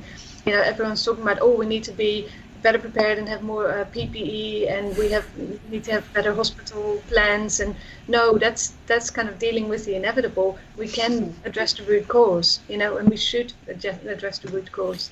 Luke, I see you nodding there. I mean, that pretty much sums up our year, doesn't it? Oh, yeah, certainly. And I think one of the most crack-up things for me was, sort of Dr. Greger jumping on the opportunity to re-release. He had a book that he'd written about, pandemics, essentially, probably maybe 10 years ago or so. And I remember as well being on that first call, I think it was, that we had, I sort of said, who would have thought it? And you sort of shot me down appropriately and said, well, a lot of people have been saying this for a long time. And so, Dr. Greger was talking about this sort of 10 years ago or so, and all that he needed to do in order to sort of take advantage of the moment was write one or two new chapters for his book and sort of make a few updates here and there. But this is, completely predictable, really. And I think it's been described really well there, why we need to think about how we're farming animals, how we're treating our environment, and how we've allowed this to happen. And it shouldn't just be pinned on one country, as some people have tried to do, because I think this is something that we're doing everywhere. And in previous pandemics, strains have started from Mexico, the United States, places like that. So it's not just one spot of the world that we can blame for this, or we can say, well, it's because there were wet markets or anything like that necessarily. It could have happened anywhere. It was just a matter of time. Yeah. Now, the whole outcome of the Green Protein Report wasn't just all the doom and gloom, which it seems to be what we're talking about now, but there was the Green Protein Report is more about a drive to really make change in our, I guess, economic system within New Zealand. So we've got a little clip on that, which talks about the economic impact and external costs. You can take progressive action that doesn't harm the economy. Now, how you do that is still, there's still a lot of work to be done. But what people often forget, and especially again with dairy, is that a lot of the external costs are not included in when you look at all the profits, for example. And if you were to take that into account, the cleaning up of the nitrates in the water, in the soil, and making, and dealing with the greenhouse gas emissions, then actually it could be a neutral or even a negative contribution to the economy. And people don't realize that, and they just look at the big kind of profit pictures, and that is misleading. Even if it did result in a profit, because that needs to be updated. Those figures are somewhat old, they're from 2015, or some figures are even older, looking at how people's perceptions are of a degraded environment. Even if it is a profit, then it's still not worth having such a damaging agricultural sector that the children and grandchildren will have to deal with one day. And we are seeing lots of animal species going extinct or being vulnerable. And we're seeing the pollution of the rivers that people care about. I just looked at another survey, more recent survey from 2018, and 80% of New Zealanders care about the pollution of waterways, fresh water, and also the oceans. So it's really close to people's heart, but they haven't necessarily made the connection. And often, actually, they are not even the ones who are not directly causing this, because 90% of the dairy is exported. And I think that's something that will come to them in terms of economic profit, but it's a profit with a sting, I would say. So this is the idea, that people start thinking about these issues, talking about potential solutions and a way out. So we've pretty much covered this, haven't we? How we measure the wealth of a country, and the greater impacts that it has, and really the problem at hand is that we eat meat. The demand for meat with the growing population means we need more livestock, more deforestation. And more deforestation means more loss of biodiversity, more animals at risk of extinction. There's the water quality issue that we're going to get into very shortly. Desertification as well as a result of the deforestation. So there's so much that is impacted by the mere virtue of the fact that we eat meat. Yeah. And I think the externalizing of costs is something else that's really important from that to remember, and that's exactly what's going on. And so in New Zealand we have this situation where everyone is paying for a few people to make money from their exports. So we're all paying for the cleanup, but they're paying the money that's coming from the exports. So we always look at this and we say, how wonderful for New Zealand, but it's actually going into the hands of the people who are exporting it, not us necessarily. It's not going to the entire population. It's going to the people who own the dairy farms or the beef farms, or the people who not even necessarily in many cases nowadays the people who work on those farms, because there's now a situation here where dairy farms especially, there might be one owner and then a whole bunch of people who sort of work on those farms, and the owner takes most of the profit from it. And so we're all paying for them basically to be able to pollute the environment, and there's while that's okay, there's very little incentive for people, I suppose, to make changes. If they were paying for, the methane emissions, the nitrous oxide runoff, or whatever it is, if they're paying for that, then yes, it's going to put prices up, but it also means that it's going to be in their best interests to actually be taking care of that. Yeah. And 100%. not forgetting that these are industries that are also subsidized by the government, so more money being thrown at that. So that's our money. That's our impact. It's our taxes. Oh, but the trickle-down effect, Ben, it's going to benefit everyone. Well, yeah, that's... Shall we reserve that for another episode? Okay, look, let's move on. The topic of oceans and waters and so on has been covered or has been mentioned, and that was obviously a big key of the focus of Dr. Mike Joy's interview. But let's first talk about oceans and in particular dead zones. Now, just a quick thing here. According to the UN Food and Agriculture, animal agriculture is the likely cause of water pollution worldwide and ocean dead zones. So there's acknowledgement of that. Let's listen to Dr. Mike Joy talk about the link between nitrogen from farming and the ocean dead zones. Where we have dead zones, So famous one, there's a bunch of them, but the famous one is off the mouth of the Mississippi River in the States, Off of Mexico, yeah. off the Gulf of Mexico, and there's a huge area there. I mean, add it all up, and it's more than the total land area of New Zealand that are dead zones, and they're totally dead because the nutrient levels are so high. You get the growth of algae and plants and bacteria that just soak up all of the oxygen, and then there's no oxygen left for the rest of the life in the system. I mean, the nutrients are the base of the food chains in these systems, but like everything, too much of of something is a bad thing, and you get oxygen depletion. So that's the dead zones. A similar thing happens in the lakes, but it tends to be a bit more seasonal because there's flushes that clean it out. So in our lakes, we have algal blooms, we have toxic algal blooms.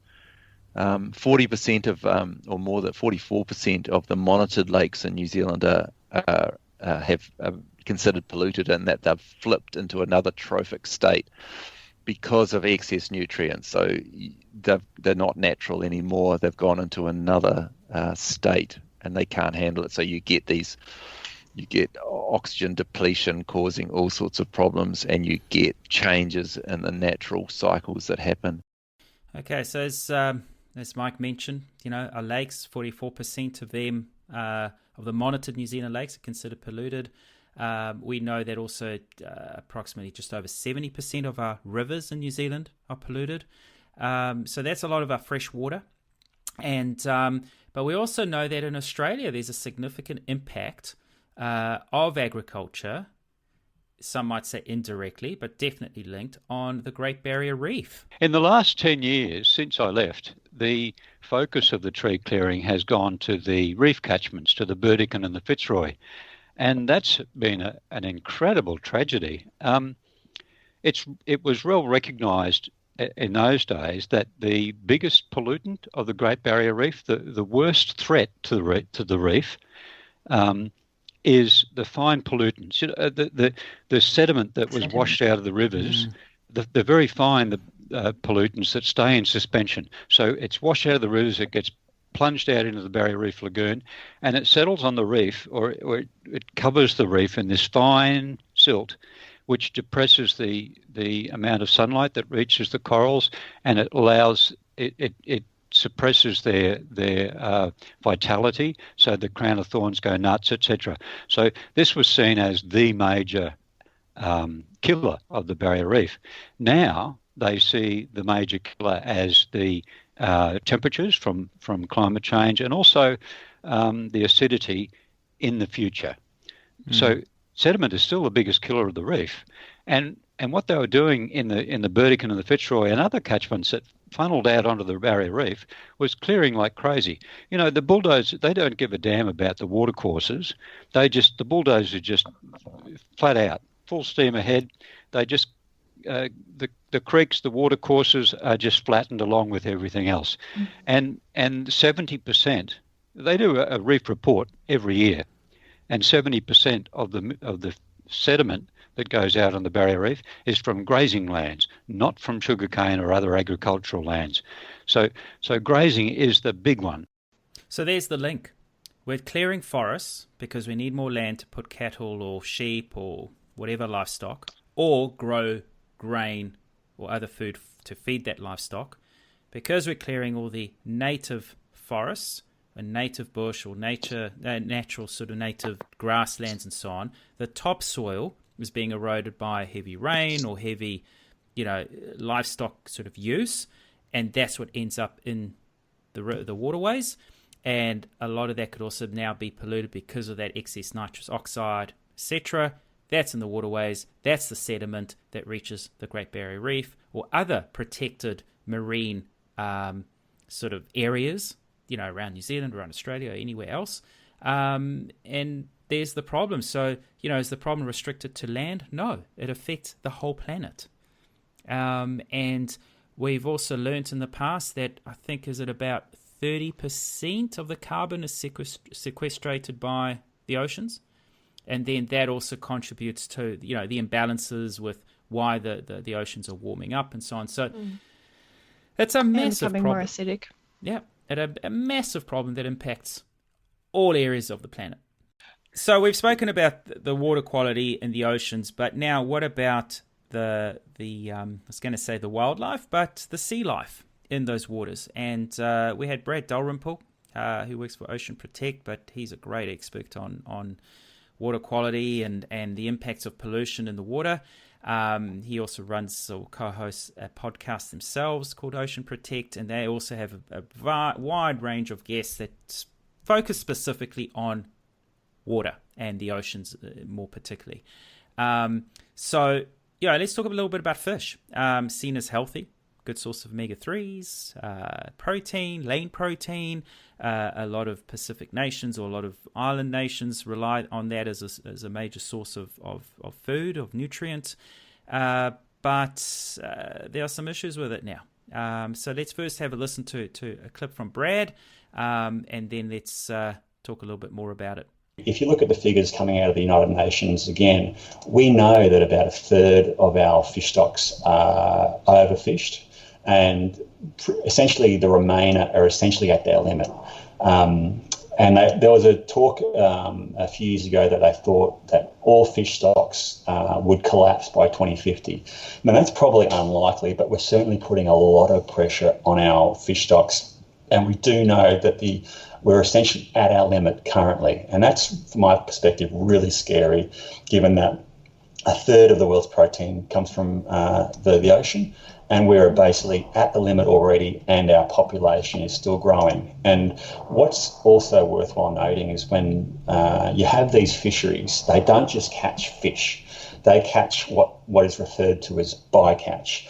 And it's estimated about 40% of all caught, fish caught is actually by bycatch. So 40% of fishing is actually bycatch, and that's some rough numbers. I think around with fishing worldwide, they catch accidentally and subsequently typically kill about 650,000 whales, dolphins, and seals, and about 50 million sharks.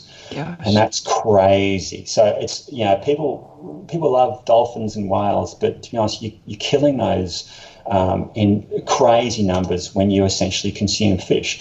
But look, then you got aquaculture, and people go, oh yeah, aquaculture's fine because we don't have the bycatch issues. But aquaculture, and so aquaculture probably provides about half of all seafood.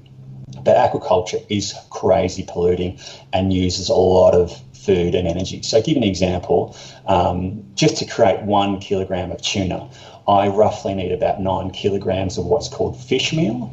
And to create fish meal, I need about 5 kilos of wild-caught fish to create 1 kilo of dry fish meal. So basically, I need to catch about 45 kilograms of wild-caught fish to create 1 kilo of tuna. This is almost the same effects of raising livestock on land.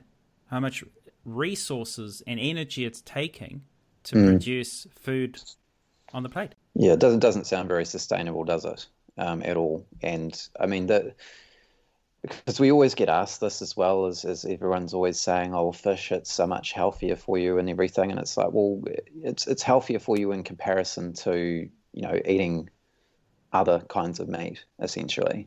Is it necessary? Is it something that's actually going to make you healthier than, say, eating, I don't know, some lentils, for example, as your protein source instead? And if absolutely necessary, then you can supplement with omega-3, either from ALA sources, or you can even get some algal oil supplements now too, which have the longer chain DHA and EPA. And so, given that we're able to do that, what's the use of people having these, adding this to their diet? There's no need. It's not improving human health, and so we just don't need the kinds of the amounts of fish that are in there from an industrial sort of an industrial fishing perspective. We don't need to be having fish once a week. There's no requirement for that for human health. That's my input on it. I'd be interested to hear what you guys think. Yep, no, I'm in 100% agreement. Absolutely. I don't think it's an essential part of the diet where you're privileged enough to have the choice not to have to rely on it. So, in countries like Australia and New Zealand, where most of us can afford to have the choice of what we're eating, I don't think we should be choosing to support these kinds of products that just decimate the environment so much. Not only that, the oceans are pretty polluted these days. There's plastics, there's heavy metals, phthalates, this all ends up in our food supply. So I'd rather not be putting that in my body if I didn't have to be. Yeah. Well, let's touch on the PCBs. Now, before I do, I just want to mention one thing that people need to be aware of, because there's a lot of awareness of what happens on land when you lose biodiversity or you affect the balance of nature. But what you can't see in the ocean, it's out of sight, out of mind. But when the fisheries are depleted, what you're doing is you're also affecting the maritime predators. So your dolphins, your marlins, your sharks, your whales, seals, even sea lions. That's their food. So if we're overfishing, we're also impacting another layer of, life. Because then what are they going to eat? So they'll starve out as well. So it's huge ramifications in terms of the way we fish. But when we talk about quality of what's in the meat or what's in the fish that you're consuming, PCBs is becoming an increasingly, bigger issue. I was going to say probably by the day. We always spoke about heavy metals, but now PCB is an issue. So let's have a listen to Brad in this one. Unfortunately, plastic is like a big sponge or a little sponge, which absorbs a whole bunch of other pollutants, really nasty chemicals, heavy metals, PCBs and those sort of things, which can cause a whole bunch of health issues. And we see that, plastic is entering into seafood. So we know fish and other sort of marine species consume plastic. And we do know when they consume plastic, those other pollutants are absorbed as well. And they often, those pollutants will actually go into the flesh of the fish species. And ultimately, humans often eat that fish and subsequently consume those pollutants. Now, whilst it's difficult to say how that might be impacting on our human and on our own health, it's pretty easy to join the dots. If there's pollutants in our oceans which are consumed by fish, and we consume fish, we are consuming those pollutants. Well, there we go. A non-health professional pretty much telling it how it is. Yeah, I think it's pretty straightforward, really, isn't it? Is that these things? Sure, we don't have big, cohort studies or randomized controlled studies. Perish the thought that we would do those on people to make sure that whether or not these things are harmful to health. But you can imagine that they're not helpful, and we don't know in what kinds of ways that will necessarily be. But the more you can minimise these kinds of things going into your body, then the more you should. I think that would be my comment on that. Yeah. Right, so we'll digress a little bit when it comes to environment, because we've been focusing a lot on I guess aquaculture, agriculture, and so on. But let's talk a little bit about waste, because I guess we've just been talking about PCBs. We'll have one more from Brad here, and because again, an area of expertise of his is plastic in the ocean. So we know that's affecting the quality of fish meat, I guess. But plastic in general in the oceans, that is obviously a big concern of ours. Let's see what he had to say here. A lot of people are concerned around the amount of plastic in our oceans. Yeah. And from my perspective, to appropriately solve environmental issues, you need to have a good understanding as to what's causing them and subsequently good understanding of what the potential solutions might be. But so whilst a lot of people might be really concerned around ocean plastic, and there's some crazy stats around plastic, they think there'll be more plastic in our oceans than fish by 2050, for example. But what most people don't realise is where that plastic is coming from.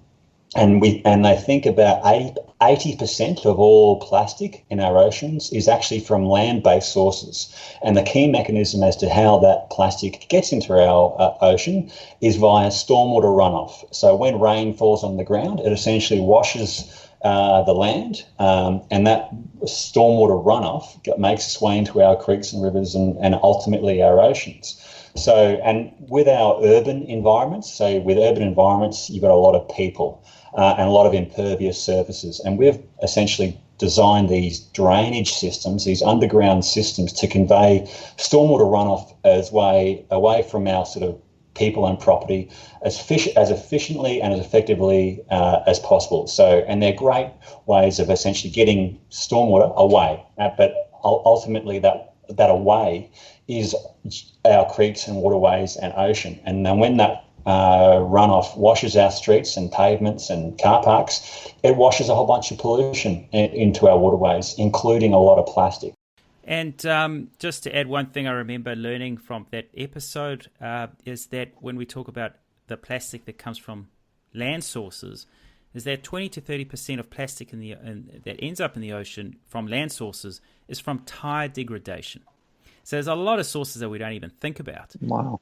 It's not just tires. I mean, it's anything that's rubber. You know, you don't have a car, but you have a bicycle to go to work. There's still tire degradation. I mean, the wear and tear of a tire, all your running shoes, walking shoes, where's that? That's left on the pavement. It's left on the trails. And that ends up washing in our waterways as well. So really, it's without getting too disheartening and saying, okay, let's go barefoot here. But the point is that it's awareness of how much of an impact we're making. Obviously, we've got to tackle the bigger elements because nature can handle certain stresses as well. But it's the big ticket items. So, that's why our focus has been on agriculture especially. But, it's all the little things can add up as well a little, but it's not enough. We do need to focus on the big things.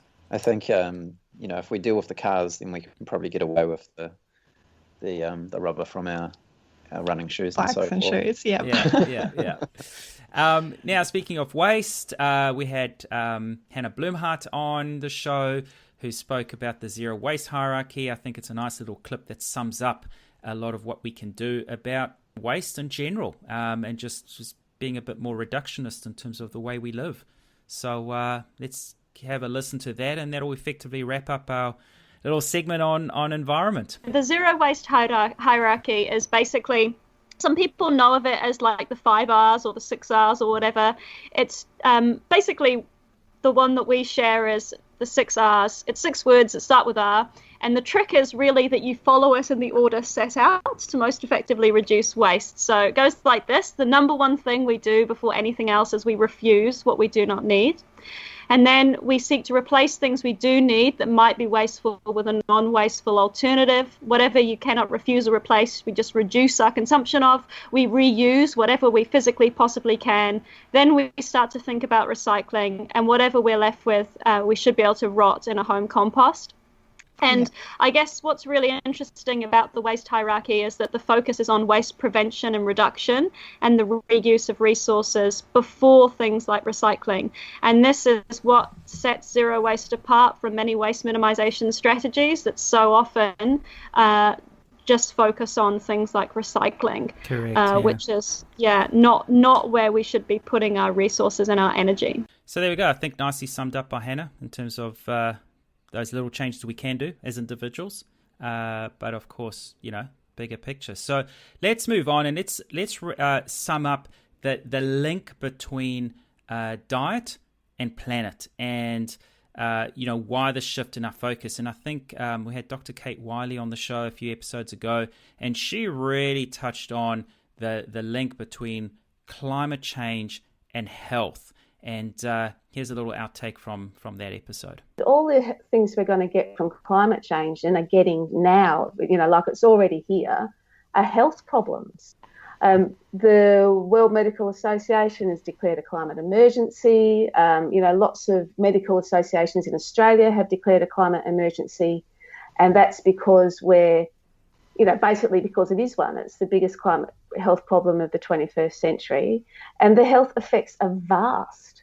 It affects all parts of health, all body systems. It has respiratory effects, it has cardiovascular effects, infectious disease, etc., and it affects humans in all parts of our lifestyle. So it has effects on pregnancy, it has effects on children, adults, elderly people, all of that. So, it's vast. If you look on the website, I've listed what I see as sort of the big 6, like the big, broad stroke ones, and they're basically the effects of heat, the effects of fire and smoke, food and water, effects on breathing, infectious disease, and of course mental illness, because, you know, climate change is a very hard thing to look at and has vast effects on how we feel about things. Quite a few things we've touched on there already, Luke.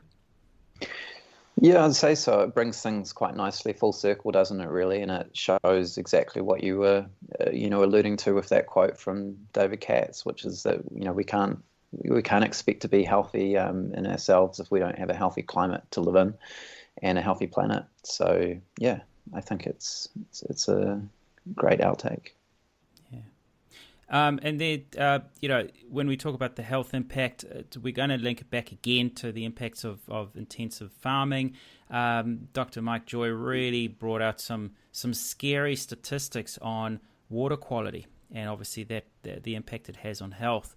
And it's quite sobering to hear this. You know, something as simple and as accessible, well, especially in a country like ours, drinking water, tap water.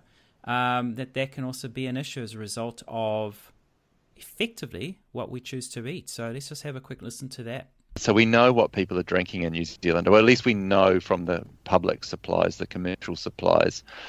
And there is a very frighteningly high correlation between nitrate and drinking water in New Zealand and colorectal cancer rates.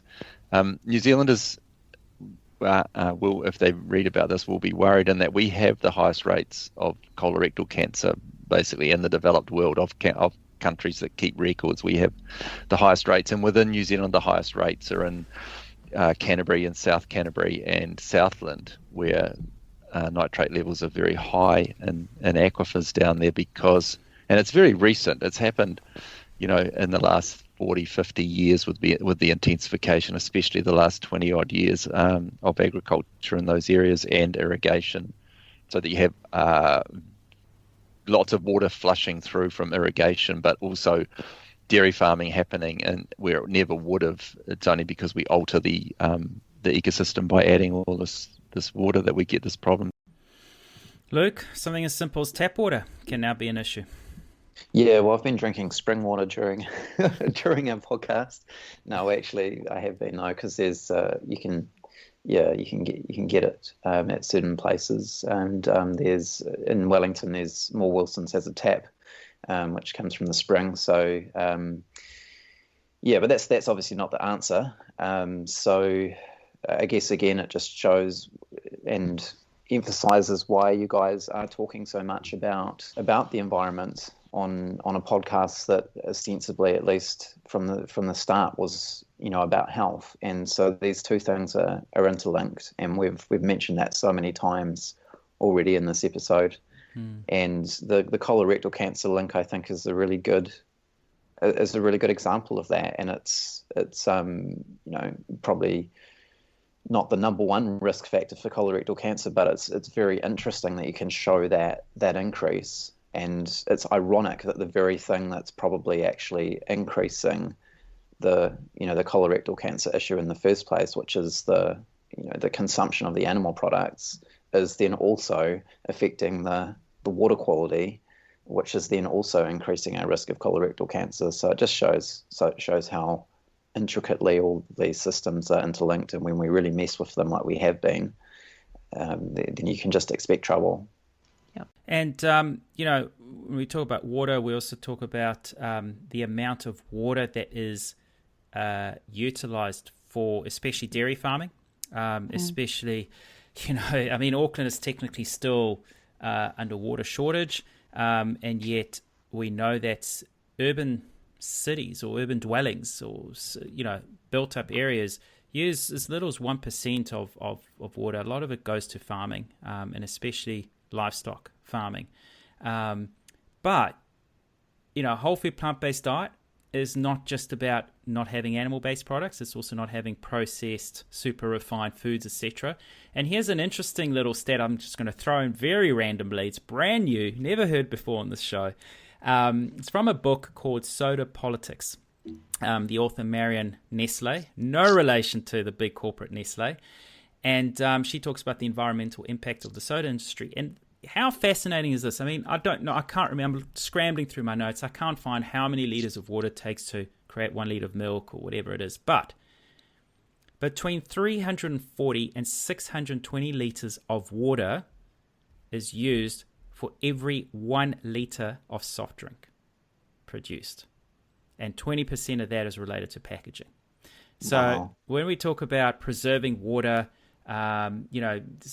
treating water as a precious commodity because it's not limitless, desalination, all those other things, they come with other issues as well. Yes, meat, dairy, etc. uses an incredible amount of fresh water, but so does a lot of other foods that perhaps we can debate whether they're called foods or not, that we should not be consuming. So even soda, there's another good reason to give it up. It's not just the sugar, but also the incredible amount of water that's being consumed or used just to produce those cheap bottles of Coca-Cola, Fanta, whatever those soft drinks are. So here's a little random thing I thought I'd thrown in just for a shock factor. Now, to finish up with the environmental aspect, you may have already seen on our social media, there's myself, there's a few of my athletes. We're all undertaking a big challenge, I guess, in the new year in February. It's called the Tarawera Ultra Marathon. A couple of us are doing the full 100-mile event, which is 162 kilometers of madness. There's a few others doing 100 kilometers, a few doing the 50, and we're all fundraising for the Native Forest Restoration Trust. So we've spoken a lot about deforestation, which is the negative side of things, but what about preserving or reinstating native forests? Now, we're certainly going to have a guest on the show in the new year about this, but we're seeing around Auckland a lot of the we call them maungas, the volcanoes, and even Mototapa Island in the middle of Auckland Harbour. They've removed all the livestock. They're looking at regenerating some of the native forests, which is great. But the Native Forest Restoration Trust, they either buy pockets of land or they reinstate and maintain parts of New Zealand in terms of the native forests, and that's super important in terms of biodiversity, in terms of soil quality, in terms of sequestration of carbon, reintroducing the wildlife. We don't have a lot of that in New Zealand, but birds at least. So there's a lot of positive impacts. So we're fundraising. So make sure you head over to our various social medias, Instagram, Facebook. You'll see the link to our Give a Little page, and every dollar helps. And helps this fantastic organisation do the amazing work that they do, and reinstating something that's so crucial for our health. So let's wrap it up. We've got a final snippet, which from Dr. Kate Wiley, which I thought was quite fitting to end off this doozy of a podcast episode. Talk about acting on climate change. So let's have a quick listen to this one. I think the next 10 years are vital. We are unfortunately alive at this extremely important time in human history. And, I'm sure both of you have looked at the IPCC report or, the sort of the big headings of that.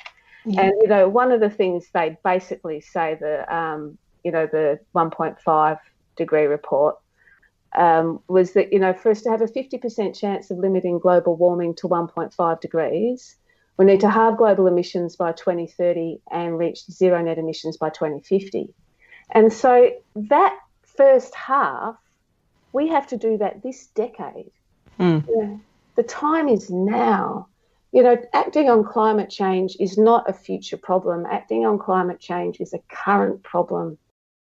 There we go. We need to act now. And I'm going to end off with one more quote. It's a quote that Brad Dalrymple mentioned on our podcast, and I'm going to mention it again. It's by Victor Hugo, who was a French poet, a novelist, etc. And his quote was, or is, "Nothing is more powerful than an idea whose time has come."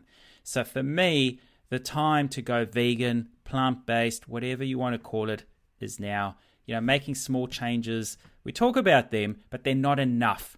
And we need that urgency.